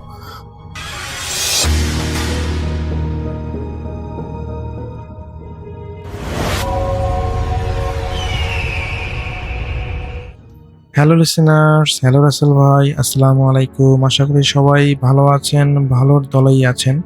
আমার নাম রিপন, আমি লালমিহাট থেকে বলতেছি। আজকে যে ঘটনাটা আমি আপনাদের মাঝে শেয়ার করব, এই ঘটনাটা আমাকে পাঠিয়েছেন, তার নাম হলো সাব্বির, আর তার বাড়ি হচ্ছে ঝিনাইদহের হরিণাকুণ্ড এলাকায়। আমি চেষ্টা করব তার মতো করে ঘটনাটা আপনাদের শেয়ার করার। রাসেল ভাই, ঝিনাইদহের সাব্বির ভাই যে ঘটনাটা আমার কাছে লিখে পাঠিয়েছেন, সেটা শোনার পর গ্রামীণ অঞ্চলের শান্ত রাতগুলোও আমার কাছে ভীষণ রহস্যময় মনে হতে শুরু করেছে। আমাদের গ্রাম বাংলার এমন অনেক জায়গা থাকে যেখানে দিনের বেলাতেও একা যেতে মানুষ ভয় পায়। সাব্বির ভাইয়ের গ্রামেও ঠিক তেমনই একটা প্রাচীন দিঘি আছে, যার নাম কালীতলার দিঘি। দিঘির চারপাশে বিশাল সব তেঁতুল গাছ আর বট গাছে ঘেরা, যার ডালপালাগুলো পানির উপরে ঝুঁকে থাকে। তো ঘটনাটা আজ থেকে প্রায় 10 বছর আগে। গ্রামের তখন আমন ধান কাটার মৌসুম চলতেছে, এটা ছিল কার্তিক মাস। সাবির ভাইদের একটা বড় ধানের ক্ষেত ছিল সেই কালীতলার দিঘির ঠিক পাশে। তো সেদিন কৃষকদের ধান কাটতে করতে সন্ধ্যা পেরিয়ে রাত হয়ে যায়। তো সাব্বির ভাই খেতে দাঁড়িয়ে তদারকি করতেছিলেন এবং সব ধান টলিতে তুলে দিতে দিতে রাত হয়ে গেল, প্রায় অনেক রাত হয়ে গেল, মোটামুটি রাত 11টা। তো যেহেতু সন্ধ্যা পর্যন্ত ধান কেটেছে, এই জন্য ধান কাটতে কাটতে বা সেই ধানগুলো নিয়ে তো টলিতে তুলতে অনেক রাত হয়ে যায়। তো সবাই চলে যাওয়ার পর সাব্বির ভাই একা তার সাইকেলটা নিয়ে বাড়ির উদ্দেশ্যে রওনা হলেন। মাঠের মাঝখানে মেঠো পথ ধরে যাওয়ার সময় কুয়াশা আর চাঁদের আলো মিলে চারপাশটায় একটা অলৌকিক রূপ নিয়েছিল। বাড়ি ফিরতে হলে তাকে ওই কালীতলার দিঘির পাড়ে রাস্তাটা দিয়েই পার হতে হয়। তো সাব্বির ভাই যখন দিঘির কাছাকাছি পৌঁছালেন, তখন চারপাশটায় এতটাই নিঝুম হয়ে গেল যে তার সাইকেলের চেনের শব্দটাও যেন তিনি শুনতে পাচ্ছেন। তো হঠাৎ করে দিঘির একদিক থেকে একটা মিষ্টি মন মাতানোর সুবাস ভেসে এলো, ঠিক যেন কামিনী কিংবা সাতিম ফুলের গন্ধ যেরকম সুবাস হয় সেরকম। কিন্তু আশ্চর্যের বিষয় হলো আশেপাশে কোনো ফুলের গাছ ছিল না। তো কৌতূহলবশত সাব্বির ভাই সাইকেলের গতি কমিয়ে দিঘির পানির দিকে তাকালেন এবং চাঁদের আলোয় দিঘির পানি তিনি দেখেছে স্থির আছে। আর সেগুলো চকচক করতেছে। আর তিনি তখনই দেখলেন যে দিঘির ঘাটের ঠিক মাঝখানে সিঁড়িতে একটা চাদর গায়ে জড়ানো অবয়ব বসে আছে। অবয়বটা 2 হাত দিয়ে দিঘির পানি নিয়ে নিজের মুখে মাথায় ছিটাচ্ছে আর খুব নিচু সুরে, গ্রামীণ সুরে কোনো এক চেনা সুরে গান গাইছে। তো সাব্বির ভাই ভাবলেন যে এই মাঝরাতে গ্রামের কোনো লোক হয়তো হাত মুখ ধুতে এসেছে এই পুকুর ঘাটে। তো তিনি সাইকেলটা থামিয়ে টর্চ লাইটটা জ্বালিয়ে ঘাটের দিকে তাক করলেন। তো তিনি দেখলেন যে সেই অবয়বটা, এবং তিনি জিজ্ঞাসা করলেন যে কে ওখানে, এত রাতে দিঘিতে কি করেন? তো টর্চের তীব্র আলোটা সেই অবয়বটার উপর পড়া মাত্রই সেই অবয়বটা গুনগুন করে গান গাওয়া বন্ধ করলো। চাদর মোড়ানো সেই সত্তাটা বা অবয়বটা কোনো তাড়াহুড়ো না করে অত্যন্ত ধীরে গতিতে ঘাটের সিঁড়ি থেকে উঠে দাঁড়ালো। সাব্বির ভাই দেখলেন ওটার উচ্চতা যেন সাধারণ মানুষের চেয়ে অনেক একটু বেশি। তো ওটা যখন আস্তে আস্তে সাব্বির ভাইয়ের দিকে মুখ ফেরালো, তখন সাব্বির ভাইয়ের বুকের ভিতরটা যেন ছ্যাদ করে উঠলো, কারণ চাদরের ফাঁক দিয়ে কোনো মানুষের মুখ দেখা গেল না। সেখানে ছিল কেবল কুচকুচে কালো চামড়ার ঢাকা একটা অবয়ব, যার কপাল থেকে থুতনি পর্যন্ত সোজা লম্বালম্বিভাবে একটা গভীর কাটা দাগ। আর ওটার চোখ দুটো ছিল সম্পূর্ণ নিষ্প্রাণ। তো ওটা সাব্বির ভাইয়ের দিকে তাকিয়ে তার নিজের আপন বড় ভাইয়ের হুবহু গলায় নকল করে বলল, সাব্বির, এত রাতে একা একা বাড়ি যাচ্ছিস? বড় একা লাগছে রে, আয় দুজনে এই দিঘির ঠান্ডা পানিতে একটু সাঁতার কাটি। তো রাসেল ভাই নিজের আপন বড় ভাইয়ের হুবহু গলায় সেই মায়াবী ডাক শোনার পর সাব্বির ভাইয়ের মাথাটা এক মুহূর্তের মধ্যে কেমন যেন ফাঁকা হয়ে গেল। তার মনেই হলো না যে তার বড় ভাই এই মুহূর্তে ঢাকাতে আছেন, গ্রামে নেই। এক অদ্ভুত মোহ বা হেপোটাইজিমের বশে তিনি সাইকেলটা রাস্তার উপর দাঁড় করিয়ে রেখে হাত থেকে টর্চলাইটটা ফেলে দিয়ে সম্মোহিত মতো দিঘির ঘাটের দিকে পা বাড়ালেন। তার পা দুটো যেন নিজের নিয়ন্ত্রণে ছিল না। তিনি ঘাটের প্রথম সিঁড়িতে পা রাখলেন। চারপাশে বাতাস তখন একদম থমথমে, আর সেই কামিনী ফুলের মিষ্টি গন্ধটা আরো তীব্র হয়ে উঠল। ঘাটের শেষ সিঁড়িতে দাঁড়িয়ে থাকা সেই চাদর মোড়ানো দীর্ঘ অবয়বটা সাব্বির ভাইকে নিচের দিকে নামতে দেখে এক পৈশাচিক তৃপ্তির হাসি হাসলো। ওটা তার চাদরের ভিতর থেকে দুটো ফ্যাকাশে লম্বা হাত বের করে সাব্বির ভাইয়ের দিকে বাড়িয়ে দিল।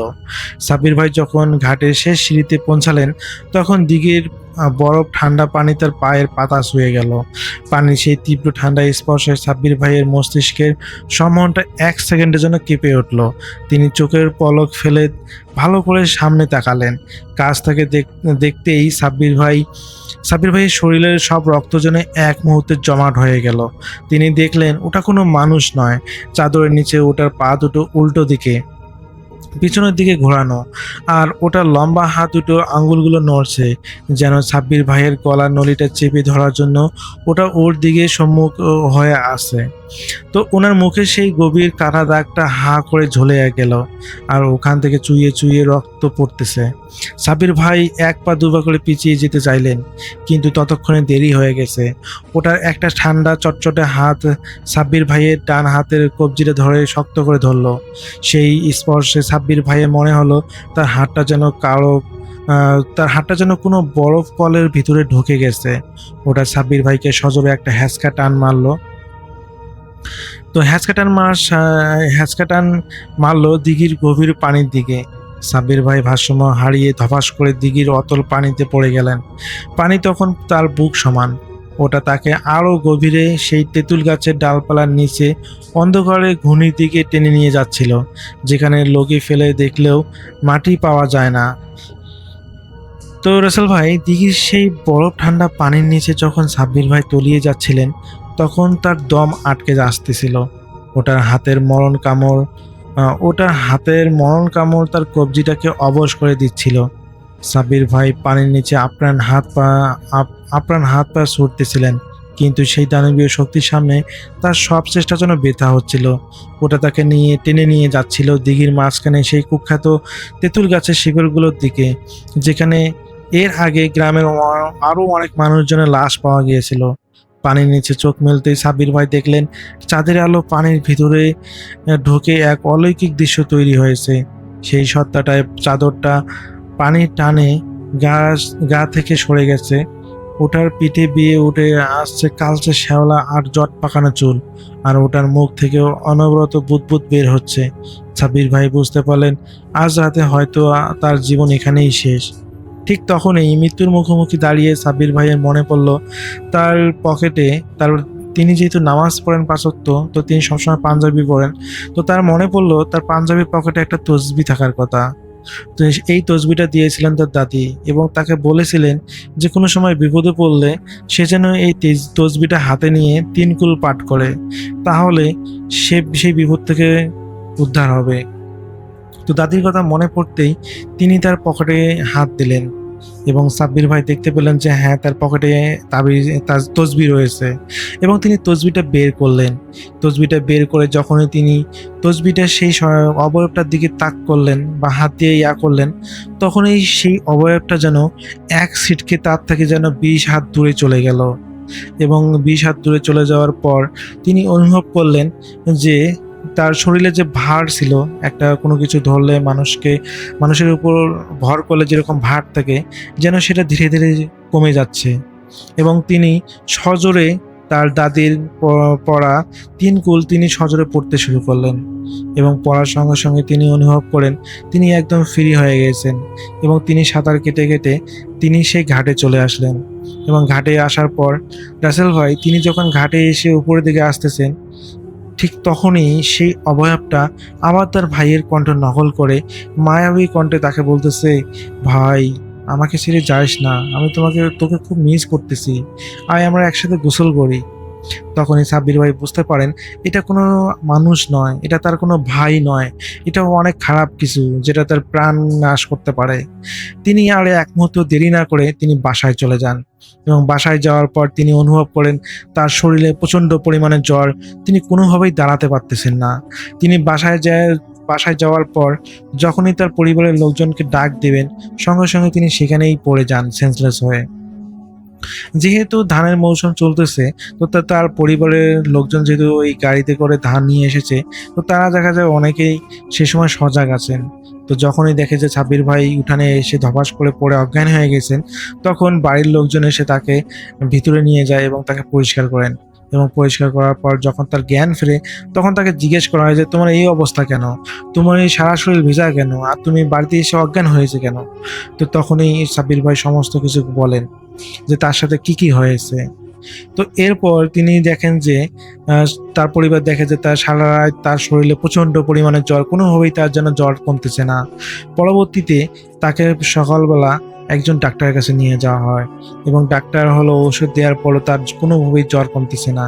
পরবর্তীতে তার পরিবার বুঝতে পারে যে সে হয়তো অনেক ভয় পেয়েছে, সে যেহেতু একটা খারাপ কিছুকে দেখেছে, একটা খারাপ অবয়ব দেখেছে, এটা ডাক্তার দিয়ে হবে না। পরবর্তীতে তাদের এলাকার একজন গ্রামীণ হুজুরকে দেখায় এবং হুজুর বলেন যে আপনারা অনেক দেরি করে ফেলেছেন, আমার দ্বারা এই চিকিৎসা করা সম্ভব না, তবে আমার একটা ছাত্র আছে, যদিও তার বয়স অনেক কম, সে কিন্তু অনেক ভালো চিকিৎসা করতে পারে। তো যখন সেই ছাত্রের কাছে নিয়ে যাওয়া হয়, দেখে যে সেই ছাত্রের বয়স মাত্র 25 হবে। তো এত ইয়াং একটা মানুষ, সে কিভাবে এটা দূর করতে পারে তারা বুঝতে পারতেছিল না। কিন্তু রাসেল ভাই যখনই সেই ছাত্ররূপী হুজুরটা রুকাইয়া শুরু করেন, ঠিক 6 ঘন্টার মধ্যেই সেই জিনটাকে সে বন্দি করে এবং বন্দি করার পর সেই জিনটাকে নিয়ে চলে যায়। এরপর রাসেল ভাই সেই দিঘিতে যেখানে সাব্বির ভাই আক্রান্ত হয়েছেন, সেই দিঘিতে নাকি এখন পর্যন্ত আর কোনো মানুষ নাকি আক্রান্ত হয়নি।